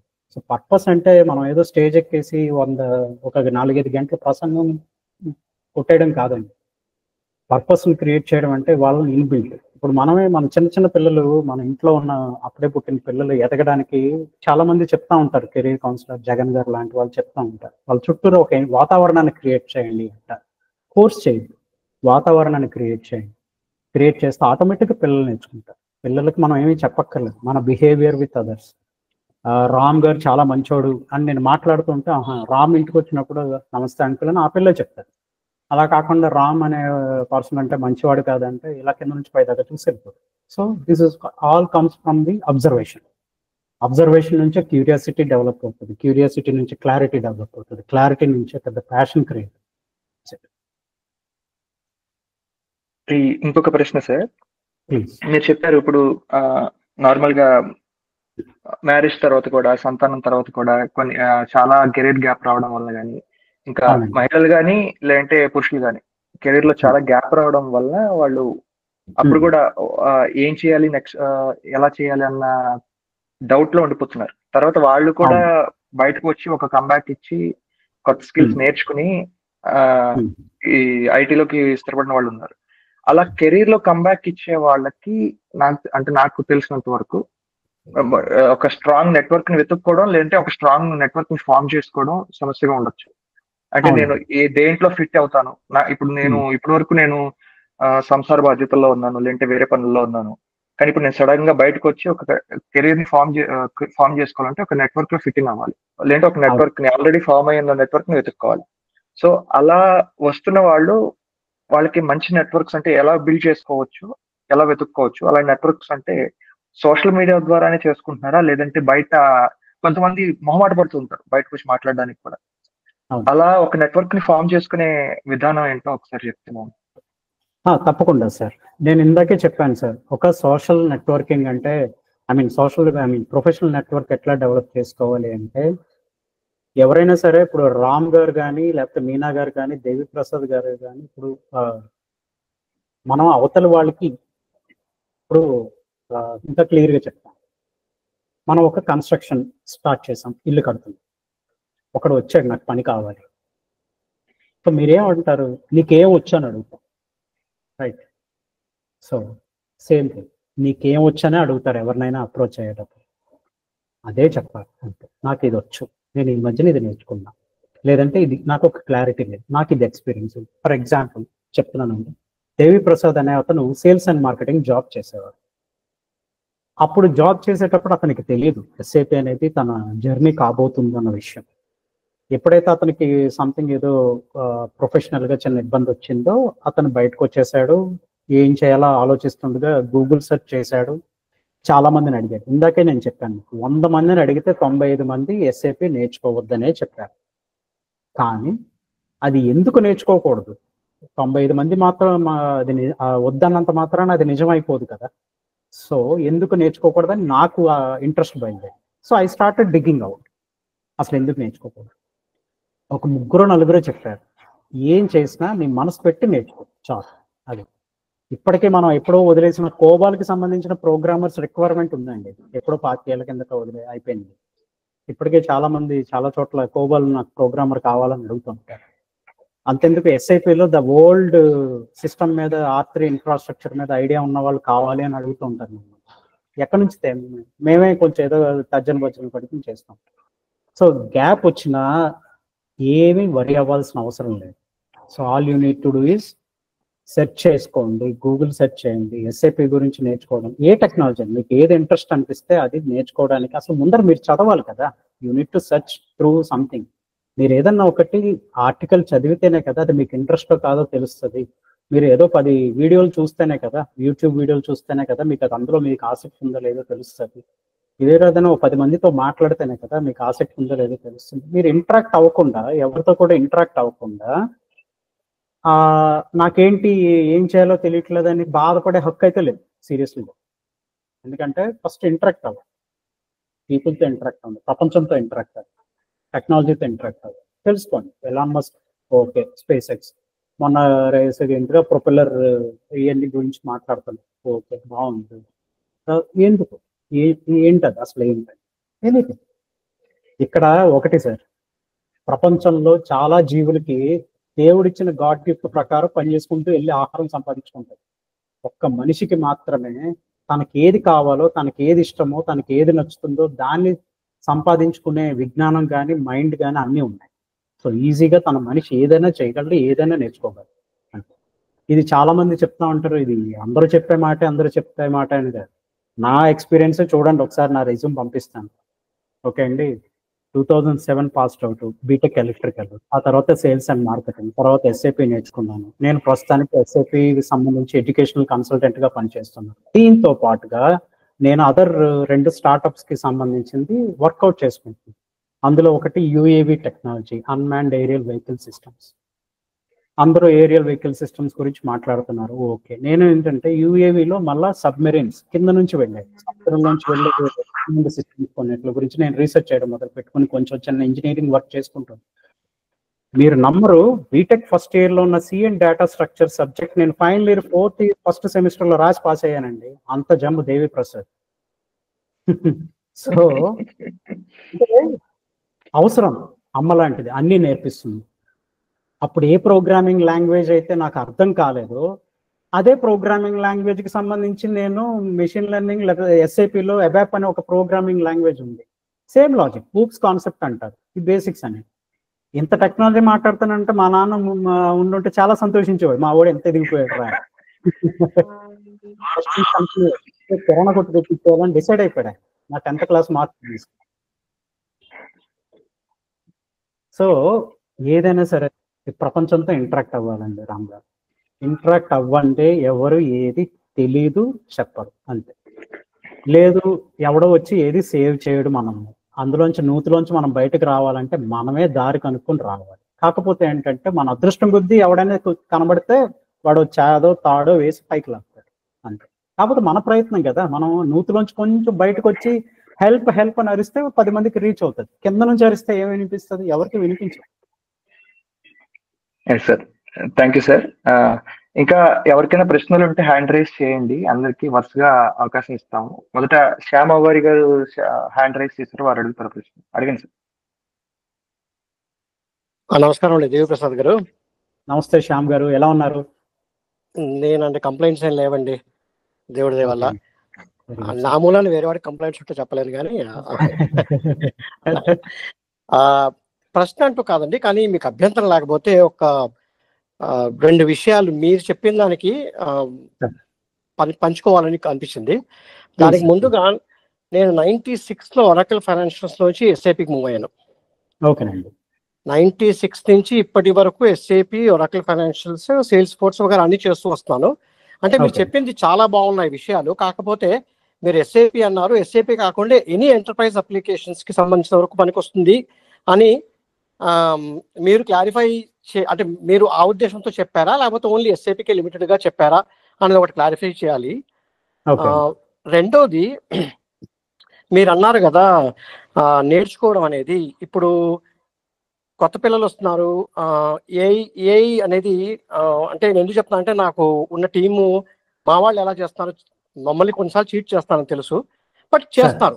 ఈ కొత్తగా వచ్చే జనరేషన్ ఏంటంటే, నేను అబాప్ నేర్చుకోవడం ఎందుకు, నాకు చాట్ జీపీటీకి వెళ్ళి పారామీటర్స్ ఇచ్చేస్తే అదే అబాప్ ప్రోగ్రామ్ రాసి ఇచ్చేస్తుంది కదా అని ఒక పక్కన అనిపిస్తుంది, వారిని మనని చీట్ చేస్తాడు. కానీ రెండో పక్కన ఏంటంటే, వీడికి విషయం కంటే విషయాన్ని అంటే సమస్యని సాల్వ్ చేసే మార్గాన్ని వెతుక్కోవడం తెలిసిపోయింది, చాలు ఇక్కడ వీడు జీవించేస్తాడు, బతికిపోతాడు. ఇంకా ఇప్పుడు కావాల్సింది ఆ రెండో విషయం. మొదటి విషయ పరిజ్ఞానం కంటే ఆ పట్టుకునే మార్గం ఏంటి, కొత్త టూల్స్ ఏమొస్తాయి. మీరు డీప్ సీక్ అన్నారు అన్న, మొన్న చాట్ జీపీటీ కావచ్చు, లేకపోతే ఇంకేదైనా ఎనీ ఏఐ ఇంజన్ కావచ్చు, గూగుల్ జెమినీ కావచ్చు, వాడికి ఆ టూల్స్ మీద వాళ్ళకి ముందు హోల్డ్ వస్తే మిగిలినవన్నీ కూడా. ఇప్పుడు ఏముంది, నేను కూర్చొని పద్యం రాయమంటే పొద్దున చాట్ జీపీటీ వాడు ఉత్పలమాలు రాసిచ్చారు.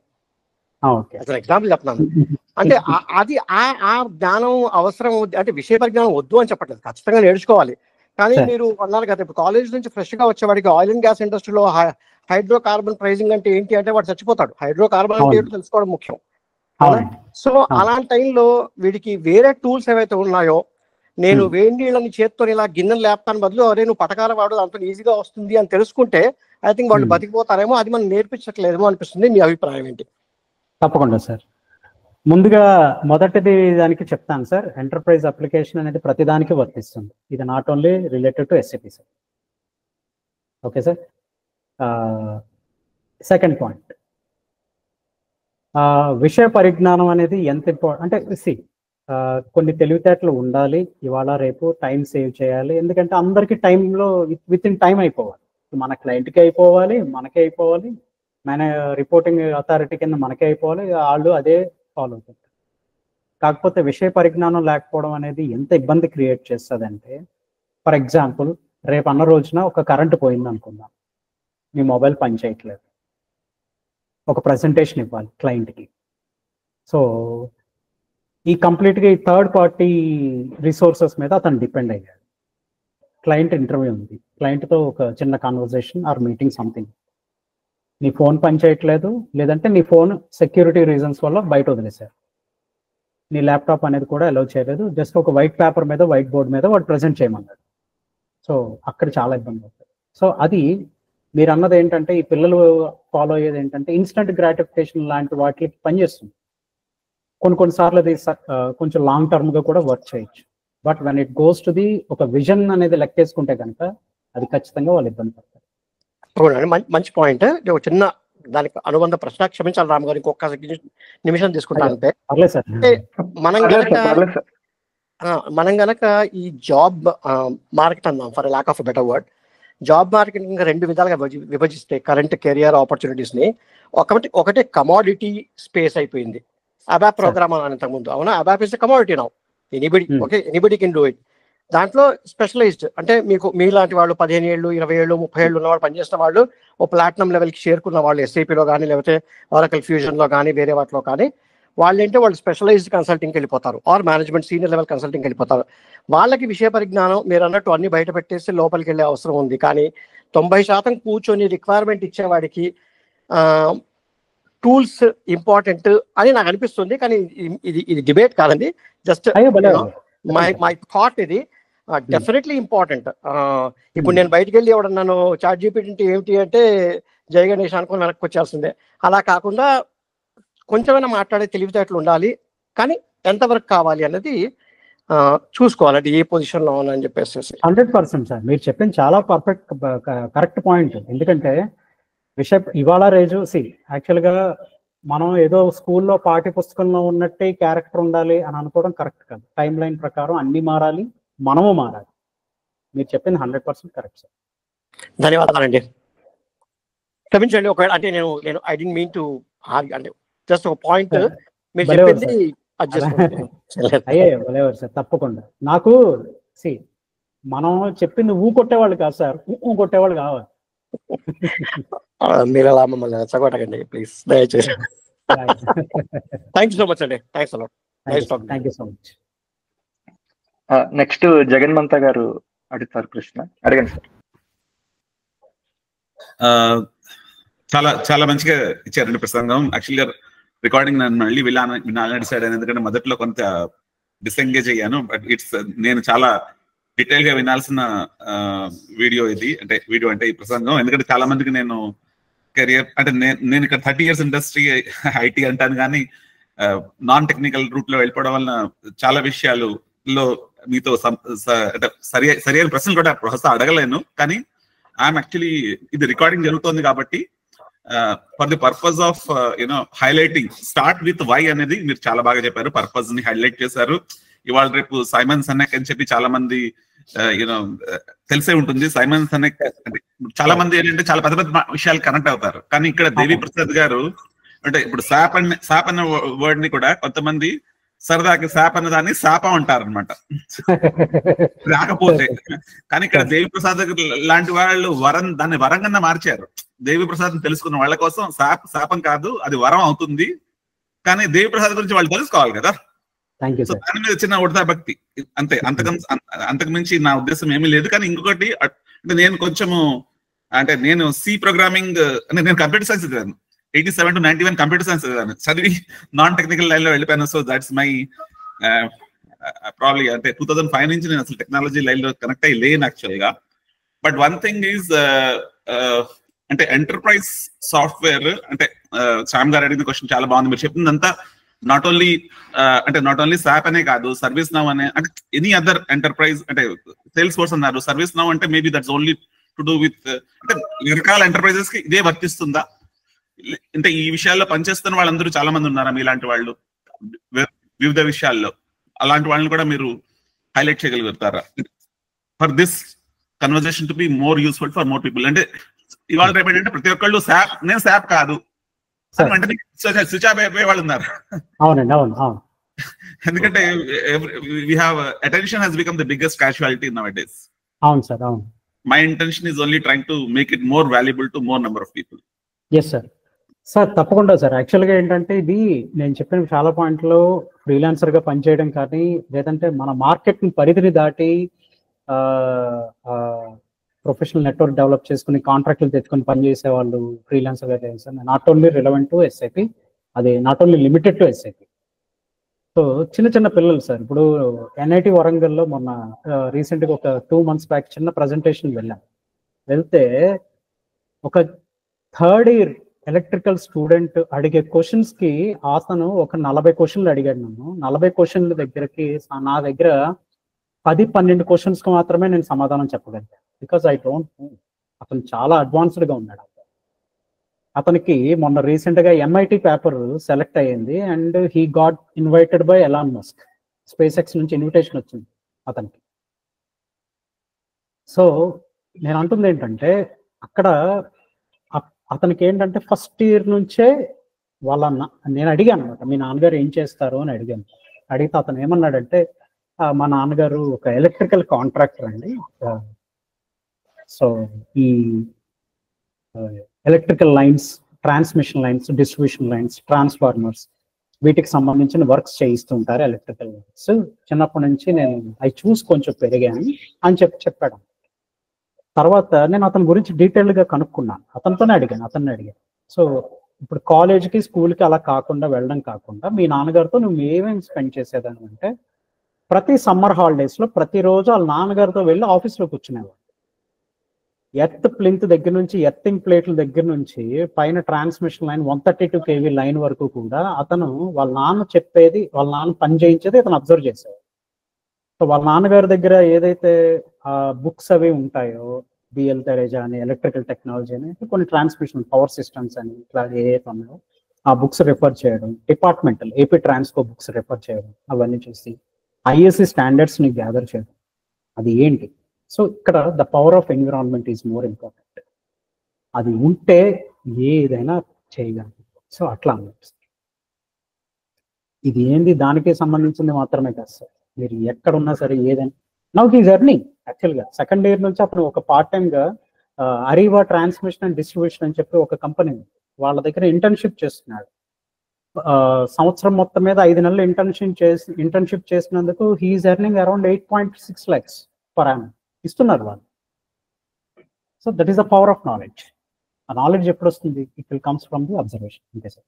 సో పవర్ ఆఫ్ ఎన్వైరన్మెంట్ అంటే నాన్నగారి జ్ఞాపకంగా ఒక మాట చెప్దాం అనుకుంటున్నాను. ఆయన మెట్రికులేషన్ చదివారండి. ఆయన ఉద్యోగం చేస్తూనే, అంటే అది ప్రైవేట్ జాబ్, పిండి చేసేసే జాబ్ అనమాట. మార్వాడీస్ ఎలా పిండి చేస్తారో తెలుసు కదా. ఆయన పియూసీ చదివారు, బీకాక్ చదివారు, కంపెనీ సెక్రటరీ చదివారండి. కంపెనీ సెక్రటరీ ఫినిష్ ఇక్కడ చేశారు. మిడిల్ ఆఫ్ అంటే మాకెవరు అంటే మా అమ్మ కూడా, అంటే మా ఇద్దరు స్వర్గీయులు అనుకోండి, మా అమ్మ కూడా పక్క నుంచి చెప్తుంది, నాన్నగారు చూడండి ఎలా చదువుకుంటున్నారు అని చెప్పి. అంటే ఆమెకి తెలుసు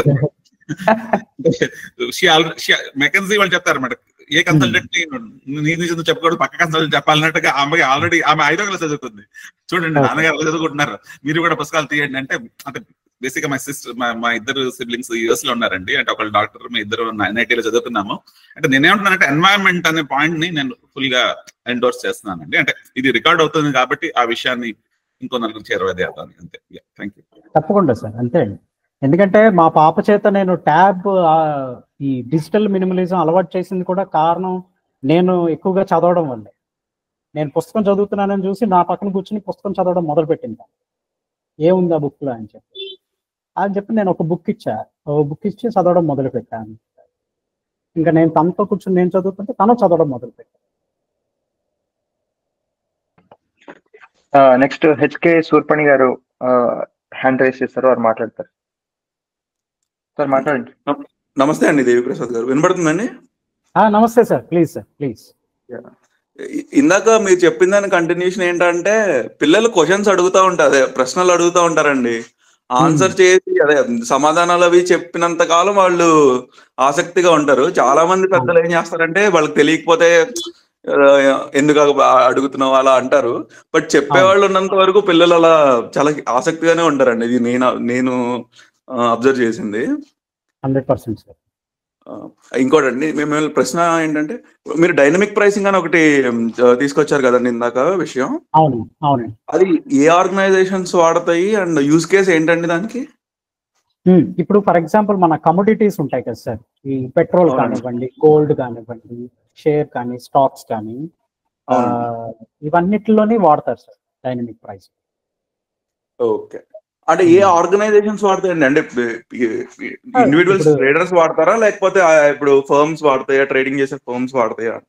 ఫర్మ్సే వాడతాయి సార్. ఇప్పుడు యాక్చువల్గా ఈ ఐటీ సపోర్ట్ ఇచ్చేది మనం జస్ట్ ఈ టీసీఎస్, ఇన్ఫోసిస్ లాంటి వాళ్ళు జస్ట్ టెక్నికల్ సపోర్ట్ మాత్రమే ఇస్తారు సార్. ఓకే అండి. యూటిలైజ్ చేసుకునేవన్నీ కూడా, ఫర్ ఎగ్జాంపుల్ ఐఎంఎఫ్ ఉంది, లేదంటే ఈ బులియన్ మార్కెట్ ఏదో ఒక పెద్ద organisation, they will control entire gold market in world కదా. సో వాళ్ళు మీకు ఇంకొక విషయం చెప్తున్నాను చూడండి, ఓన్లీ బ్లాక్ మార్కెట్ ని కంట్రోల్ చేసే వాళ్ళు కూడా ఉంటారు. అంటే ఇప్పుడు సిఇఓస్ ప్రపంచంలో బ్లాక్ మనీని కంట్రోల్ చేసే, ఐ మీన్ ఆర్గనైజ్ చేసే కొన్ని ఇన్స్టిట్యూషన్స్ కూడా ఉన్నాయి, ఆర్గనైజేషన్స్ కూడా, వాటిలో కూడా ఎస్ఐపి ఉంటుంది.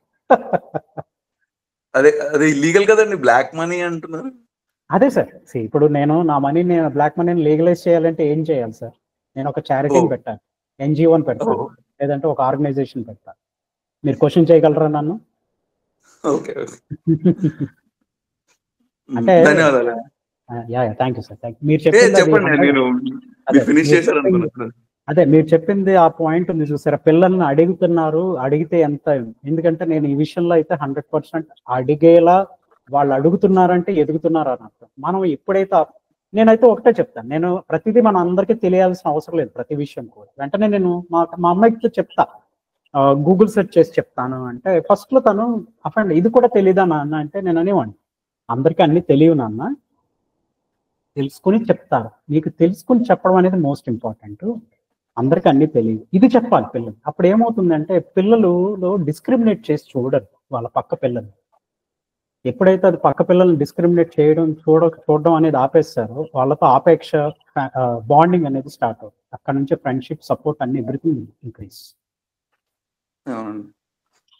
క్యూరియస్ గానే ఉంటారండి చిన్నప్పుడు. చాలా మంది ఇది ఇప్పుడు ఈ చైతన్య నారాయణ, నేను స్వయంగా బాధితుడిని. ఏంటంటే అక్కడ కూడా కొంతమంది లెక్చరర్స్ ఎంత లైక్ ఏ బుక్ ఇచ్చినా చెప్పేవాళ్ళు ఉండేవాళ్ళు, కానీ ఆ ఎన్విరాన్మెంట్ అనేది పాడు చేసేది. అస్తమానం పుస్తకం మీద ముందు కూర్చోబెట్టేవారు. సో అసలు తెలుగు ఇంగ్లీష్ ఏం చదవనిచ్చేవారు కాదు. అదొక ఎన్విరాన్మెంట్ పాడు చేసేదండి. అండ్ ఎస్, పేరెంట్స్ కూడా ఇప్పుడు మన నాన్నగారు కూడా చిన్నప్పటి నుంచి ఏం అడిగినా ఎంతసేపు అడిగినా ఏమీ టైర్ అయ్యేవారు కాదు అసలు. అని తెలిసినంత వరకు చెప్పేవారు, లేకపోతే ఎక్కడికైనా తీసుకెళ్లేవారు ఆ తెలిసిన ఆయన దగ్గరికి. అవునండి. అది క్యూరియాసిటీని కీప్ ఇట్ అలైవ్ అంతే. ధన్యవాదాలండి. మీనాక చేస్తారు అనమాట. మీరు చెప్పిందంతా విన్న తర్వాత ఇందుగరడు అందు లేడని పద్యం గుర్తొస్తుంది. శాప్ అన్ని చోట్ల ఉందండి అన్నమాట. తర్వాత మీరు అన్నారు కదా ఎన్విరాన్మెంట్ అని చెప్పి, నేను కూడా అదే మా అన్నయ్య చదవడం చూసి నేను పుస్తకాలు మొదలెట్టాను. మా నాన్నగారు వార్తలు అవి వేరే ఆయన అంతకు ముందు విలేకరుగా చేసేవాళ్ళు. వేరే విలేకరులకి హెడ్డింగ్లు అవి చెప్పడం అవన్నీ చెప్పేవాళ్ళు అనమాట. అవి విని నేను హెడ్డింగ్లు అంటే ఇలా పెట్టాలన్నమాట, ఏమంటారు ఎత్తుగడ అంటే ఇలా ఉంటుంది, స్పెషల్ ఐటమ్ అంటే ఇది, ఇలా తెలుసుకుని ఇప్పుడు నేను ప్రతి వారం రాసే న్యూస్ లెటర్లో హెడ్డింగ్ బాగా స్పెషల్ అయిపోయింది. అలాగా మీరు అన్నట్టు ఎన్విరాన్మెంట్ చాలా ఉపయోగపడుతుంది. అయితే మీరు అన్నారు కదా ఇంకొక విషయం, పిల్లలకి కాలేజీలో ఉండే లైబ్రరీలో చాలా రకాల పుస్తకాలు ఉంటాయి, మామూలు చదువుకునేవే కాకుండా మిగిలినవి కూడా చదువుకోవాలి అని చెప్పి. నేను ఇంజనీరింగ్ బాధితురాలండి. నేను నా newsletter last time newsletter చదువుంటే మీకు తెలుస్తుంది అనమాట. అసలు అయితే ఏమంటారు కప్పల్ని వాటిని కొయ్యాల్సిందని కంప్యూటర్ని కోసాను నేను. అందుకని దానివల్ల ఇంజనీరింగ్ లోకి వచ్చి నేను హింసపడి జనాల్ని హింస పెట్టి అలా బాధ పెట్టాను. కాబట్టి ఏంటంటే మా ఇంజనీరింగ్ లో మమ్మల్ని అసలు ఇక్కడికి పంపించేవాళ్ళు, లైబ్రరీగా పంపించేవాళ్ళు కాదండి. లైబ్రరీ క్లాసులు కూడా ఎవరో ఒకళ్ళు మ్యాథ్స్ వాళ్ళు లేకపోతే ఏదైనా సి సబ్జెక్ట్ ఏదో వాళ్ళు ఎవరో తీసేసుకునేవాళ్ళు. వెళ్ళినా కూడా మాకు అసలు ఏముంటాయి పుస్తకాలు, ఏం చదవాలి ఏది ఐడియా ఉండేది కాదు అసలు. మామూలుగా మా దానికి మాకు ఇచ్చిన టెక్స్ట్ బుక్లు అవే చదువుకోవడమే సరిపోయేది మాకు. మీరు చెప్పారు కదా బిజినెస్ కి సంబంధించినవి, టెక్నాలజికల్ సంబంధించినవి చాలా ఉన్నాయని చెప్పి. మీరు ఏవైనా ఒక 4 ఏమంటారు పత్రికలు కానీ పుస్తకాలు కానీ బిజినెస్ కి టెక్నాలజీకి సంబంధించినవి ఏమైనా సజెస్ట్ చేస్తారండి? బిజినెస్ కంటే జస్ట్ ఒక న్యూస్ పేపర్స్ ఉంటాయి కదండి, బిజినెస్ లైన్, ఫైనాన్షియల్ టైమ్స్, అవి చదవచ్చు. మీకు ఆన్లైన్లో కూడా బ్లూంబర్గ్ అని ఇట్లా కొన్ని ఉన్నాయి మ్యాగజైన్స్. అది అయితే ఇదేంటంటే కాలేజ్ వాళ్ళు సబ్స్క్రిప్షన్ తీసుకుంటారు, సంవత్సరానికి ఇంత ఉంటుంది కదా చందలాగా, అది ఉంటుంది. ఇంకా ఈ బుక్స్ అంటారా, టెక్నికల్ బుక్స్ అంటారా, ఇందులో స్ప్రింగర్ అని ఒక పబ్లికేషన్ హౌస్ ఉంది. స్ప్రింగర్ అదొకటి, నెక్స్ట్ యాప్ ప్రెస్ ఒకటి, సిఆర్సి ప్రెస్ ఒకటి, నెక్స్ట్ ఏంటంటే ఇంకా నేను గ్రూప్లో పెడతానులేండి. నేను యాక్చువల్గా నోట్స్ లాగా చేసుకున్నాను. సో వీళ్ళు ఎందుకు నేను స్ప్రింగర్ వీటిని నేను స్పెసిఫిక్ నా బ్రెయిన్లో అలా ఉండిపోయిందంటే, వీళ్ళు వాళ్ళ లోకల్ లాంగ్వేజ్లో, అంటే స్ప్రింగర్ అనే కంపెనీ ఎక్కడో స్పెయిన్లోనో యూరోపియన్ కంట్రీ నుంచి ఎక్కడో స్టార్ట్ అయింది, వాళ్ళ పిల్లలకి లోకల్ లాంగ్వేజ్లో అందిస్తున్నారు. ఇప్పుడంటే మనం చాట్ జీపీటీ, ఈ ఓపెన్ ఏఐ గురించి మాట్లాడుకుంటున్నాం కదా. 14 years back Spanish institute of టెక్నాలజీకి సంబంధించిన 3rd year final year engineering students కలిపి చేసిన ప్రాజెక్ట్ అది. దాన్ని శామ్ ఆల్ట్మన్ అనేవాడు తీసుకుని దాన్ని బాగా డెవలప్ చేసి వాళ్ళకంటూ లాయల్టీ ఇచ్చి వాళ్ళకి డబ్బులు అది ఇచ్చి అట్లా సంథింగ్ ఏదో. ఇది నిజమో కాదో కూడా నాకు తెలియదు, ఎందుకంటే కొన్ని థియరీస్ని కొన్ని వాటి ద్వారా మాకు మేము అబ్జర్వ్ చేసింది I can able to find out. ఇలా ఈ పిల్లలు వాళ్ళంతటా వాళ్ళు ఒక చిన్న ప్రాజెక్ట్ లాగా మొదలు పెట్టింది పెద్ద తర్వాత ఇంకా మనం రాను చాలా వింటాం. మీరు చెప్తున్నారు కదా ఐఓటీ కానీ ఇలాంటి వాటిల్లో, ఇప్పుడు ఏదైతే మనం టెక్నాలజీ ట్రెండ్స్ మాట్లాడుకుంటున్నాం, ఇందులో ఎక్కడో ఒక కాలేజ్లో మొదలు పెట్టిన టాపిక్ కాన్సెప్ట్ ఇదంతా ప్రాజెక్ట్ లాగా. సో వాళ్ళు అక్కడ లోకల్ లాంగ్వేజ్లో వాళ్ళు అందిస్తున్నారు ఆ టెక్నాలజీ సంబంధించిన పుస్తకాలు, వరల్డ్ క్లాస్ లిటరేచర్ వర్క్స్ అవన్నీ కూడా. మనం అది ఇవ్వలేకపోతున్నాం అంటాను. ఎందుకంటే మన కాలేజ్ వాళ్ళు ఎంతసేపు కూడా ప్రైవేట్ కాలేజీలు వాటర్మెంటీస్, గవర్నమెంట్ కాలేజీలకు అనుకోండి ఫండింగ్ ఇష్యూస్ ఉంటాయి, ఏదో లిమిటేషన్స్ బడ్జెట్ అట్లా ఉంటాయి. ఇక్కడ ఒక్కొక్క పుస్తకం 6-7 వేల రూపాయలు ఉంటుంది. కాకపోతే ఆ పుస్తకం నుంచి ఒక ఎలాన్ మస్క్ పుట్టొచ్చని నా ఉద్దేశం, మన ఇక్కడ లోకల్గా. సో ఆ లిటరేచర్ వర్క్స్ అందివ్వండిరా నాయన అంటూ ఉంటాను నేను. కానీ మీకు తెలిసిందే కదా ఆన్సర్ ఎలా ఉంటుంది వాళ్ళ దగ్గర నుంచి. నిజమే మీరు అన్నట్టు. ఒక ఏమంటారు, ఒక ప్రాజెక్ట్ గా మొదలయ్యి ఇప్పుడు సంచలనంలో అయింది ఫేస్బుక్, నాకు తెలిసినంత వరకు. అవునండి. అలోక్ గారు హ్యాండ్ రైస్ చేశారు. హాయ్ అండి. యాక్చువల్లీ నా డౌట్ మీనా గారు అడిగేశారు. సార్ ఇది చెప్పడానికి ఏం లేదు. ఇంకో విషయం చేద్దాం అనుకున్నాను, అది శ్యామ్ గారు మెసేజ్ లో పెట్టేశారు. అది SAP కాదు SAP అనాలి అని. అది ఎందుకు అంటే నా వైఫ్ SAP లోనే పనిచేస్తారు, ఆల్మోస్ట్ 16 years అయిపోయింది. సో ఈవెన్ టుడే ఇప్పటికి కూడా ఇంట్లో అందరూ అలాగే కొంచెం వేలకోలం చేస్తారనమాట. SAP అనడము, తను లేదు కాదు SAP అనడము అనమాట. మా ఇంట్లో కూడా అలాగే అండి. మా అమ్మాయి క్లియర్ గా చెప్పేస్తుంది అనమాట, SAP అనాలి, లేకపోతే నాన్న కోపం వస్తుంది. Thank you sir. Thank you sir. ఇంకెవరికైనా ప్రశ్నలు ఉన్నాయండి? ప్రశ్నలు ఉంటే హ్యాండ్ రైజ్ చేయొచ్చు, లేదంటే మనం ఈ కార్యక్రమం ముగించవచ్చు. మరొకసారి అభినందనలు అండి, చాలా మంచి టాపిక్ సెలెక్ట్ చేసుకున్నందుకు. ఇది సమగ్ర శ్రేయస్సు అనే దాంట్లో మనం ఎక్కువగా అంటే వ్యవహారిక అంటే కెరీర్ సంబంధించి చేసేది కూడా చాలా ఇంపార్టెంట్. ఎందుకంటే ఏదో దాసభాషితం అంటే అందరూ రిటైర్డ్ గ్రూప్సా అని కూడా కొంతమంది అభిప్రాయపడుతూ ఉండొచ్చు, కానీ అది కాదు. కాబట్టి థ్యాంక్ యూ సార్. వ్యాఘ్రేష్ మంతా గారు కూడా చేశారు సార్, అడగండి సార్. నమస్కారం అండి దేవిప్రసాద్ గారు. నమస్తే సార్. అంటే మీరు కెరియర్ ఫ్రీలాన్సర్ గా పనిచేస్తున్నారు, అలానే మీరు విషయ పరిజ్ఞానం గురించి మాట్లాడారు, అలానే కాంటాక్ట్స్ ఉండాలి అని చెప్పారు. అంటే I just want to put a note here. అంటే who's the king of career or who's the king of employment అంటే నెట్వర్కింగ్ అని చెప్దామని. నెట్వర్కింగ్ అనమాట. సో అది అంటే అందరితోనూ మనం కాంటాక్ట్ లో ఉండాలి, అప్పుడే మనకి కాంటాక్ట్స్ పెరుగుతూ ఉంటుంటాయి. అలానే మనం వాళ్ళ దగ్గర నుంచి మనం నేర్చుకోవచ్చు, మనం వాళ్ళకి నేర్పచ్చు. ఇలాంటి డీటెయిల్స్ అన్ని డిస్కస్ చేసుకుంటూ ఉండొచ్చు అనమాట. క్లోజ్ గ్రూప్ అవ్వచ్చు, మేబీ డైరెక్ట్ గా కూడా ఇలాంటి వేదిక మీద. చాలా చక్కగా ఉందండి, చక్కని విషయాలు చెప్పారు. మీరు కూడా అసలు మీరు నేర్చుకుంటూ 10 మందికి నేర్పుతూ, ఎందుకంటే ఇక్కడ ఉన్న వాళ్ళు చాలా మంది IT వాళ్ళే. నేను కూడా 16-20 ఏళ్ళు అయిపోయింది ఒరకిల్ మీదే పనిచేస్తున్నాను. ఇప్పటికే ఒరకిల్ మీద ఉన్నాను అనమాట. సో అలానే ప్యారలల్ గా పర్సనల్ లైఫ్ తో బ్యాలెన్స్ చేసుకుంటూ ఈ మధ్యన AML కోర్సు కూడా ఒకటి చేశాను, ఒక 5 months కోర్స్ అనమాట. అది టెక్సస్ యూనివర్సిటీ వాళ్ళు కండక్ట్ చేసిన కోర్స్ లో నేను క్యాప్స్టోన్ ప్రాజెక్ట్ ఒకటి చేశాను, అది వాళ్ళకి డెమాన్స్ట్రేట్ చేశాను. సో అంటే కొత్త విషయాలు డెఫినెట్ గా మనం నేర్చుకుంటూ ఉండాలి, లేదంటే మనం అప్స్కిల్ అవ్వకపోతే చాలా కష్టం అవుతుంది. ఎందుకంటే ప్రపంచం చాలా మారిపోతుంది. The only constant thing, I mean అదేదో ఒక మర్చిపోయాను నేను. Change, yeah exactly. Thank you Meena గారు. సో అలాగా చేంజ్ అన్నది ఒక ప్రతి 10 years కి చేంజ్ అయిపోతుందండి. ఎందుకంటే మా చిన్నప్పుడు ఉన్నది ఇప్పుడు లేదు. 96 లో నేనున్నప్పుడు 2006 వచ్చేసరికి నేను జాబ్ స్టార్ట్ చేశాను, అంటే 2004 నుంచి. సో అప్పటికి మొత్తం మారిపోయింది. కొత్తగా అప్పుడే మొబైల్ ఫోన్స్ రావడం, అంత ముందు మొబైల్ ఫోన్స్ కి ఏమో ఇన్కమింగ్ కూడా డబ్బులు కట్టాలి, అవుట్ గోయింగ్ కూడా డబ్బులు కట్టాలి, ఇలా ఉండేవి. 2006 వచ్చేసరికి లేదు అలాగా. ఓకే, ఇన్కమింగ్ డబ్బులు కట్టాల్సిన అవసరం లేదు, ఓన్లీ అవుట్ గోయింగ్ ఏదో మనం ప్రీపెయిడ్ లాగా డబ్బులు కట్టాల్సి వచ్చేది. 2016 వచ్చేసరికి, లేదంటే 2013 వచ్చేసరికి, 14 వచ్చేసరికి వాట్సాప్ మొదలైంది.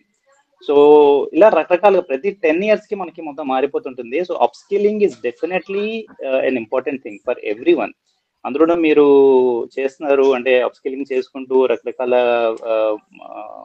అంటే ఇలాంటి ఓపెన్ గా మాట్లాడడం కానీ, లేదంటే చాలా మందికి కెరియర్ గైడెన్స్ ఇవ్వడం కానీ చేస్తున్నారు. అది నిజంగా చాలా గొప్పగా చెప్పారు మీ గురించి, చాలా బాగుందండి అది. Thank you so much. Network మీద ఒక్క మాట రికార్డింగ్ అవుతుంది కాబట్టి, ఒకప్పుడు మేనేజర్ ఉండేవారండి, ఆయన ప్రతిరోజు లంచ్ వేరే వ్యక్తితో, టీమ్ లో ఒక వ్యక్తితో చేసేవారు. అంటే always use to look for new person to have lunch with. ఎందుకంటే లంచ్ టైంలో కొంచెం కాలక్షేపం అంతా నడుస్తుంది. ఆయన అందరికీ ఒక స్లోగన్ లా చెప్పేవారు, when you are not working you better be networking అని. అంటే ఆయన ఫుల్ గా పిండేసేవాడు అనమాట. లంచ్ టైం కూడా పిండేసి ప్రతి ఒక్కరితో మాట్లాడేవాడు. అంటే మార్వాడి పర్సన్ యాక్చువల్ గా. సో అంటే ఆయన పేరు కూడా చెప్పడానికి నాకు అంటే ఎందుకంటే he runs mid level consultancy company, training company, Yogesh Agrawal అని ఆయన ఒకప్పుడు నా మేనేజర్. కానీ చెప్పే స్లోగన్ బాగుండేది, when you're not working you better be networking. ఎందుకంటే నెట్వర్కింగ్ అనేది చాలా మంది చాలా లేట్ గా తెలుసుకుంటారండి దాని ఇంపార్టెన్స్. అంటే బికాస్ అంటే ఆబ్వియస్లీ నేను కూడా అలా ఆ మూసలో ఉండేవాడినేమో, కానీ ఆయన ప్రభావం నా మీద పడింది ఇప్పుడు కాదు. ఆయన మేనేజర్ అంటే ఆయన ఎప్పుడో చూసాను నేను. So I also change little bit because of his personal example. చాలా ధన్యవాదాలు దేవిప్రసాద్ గారు. మా కోసం ఈ 2 గంటల సమయం వెచ్చించి ఎస్ఏపీలోను ఇంకా కెరీర్ పై స్పష్టత గురించి చెప్పినందుకు చాలా ధన్యవాదాలు. ఇంకా తర్వాత కాలంలో నేను కూడా మీతో నెట్వర్కింగ్ లో ఉండాలని కోరుకుంటున్నాను. మా టీం అంతా కూడా ఉంటుంది. చాలా ధన్యవాదాలు సార్. ఇంకా మనం ఈ కార్యక్రమం ముగిద్దాము. థ్యాంక్ యూ అండి. Thank you so much Ram గారు. దాసు భాషితం గారికి కూడా కృతజ్ఞతలు.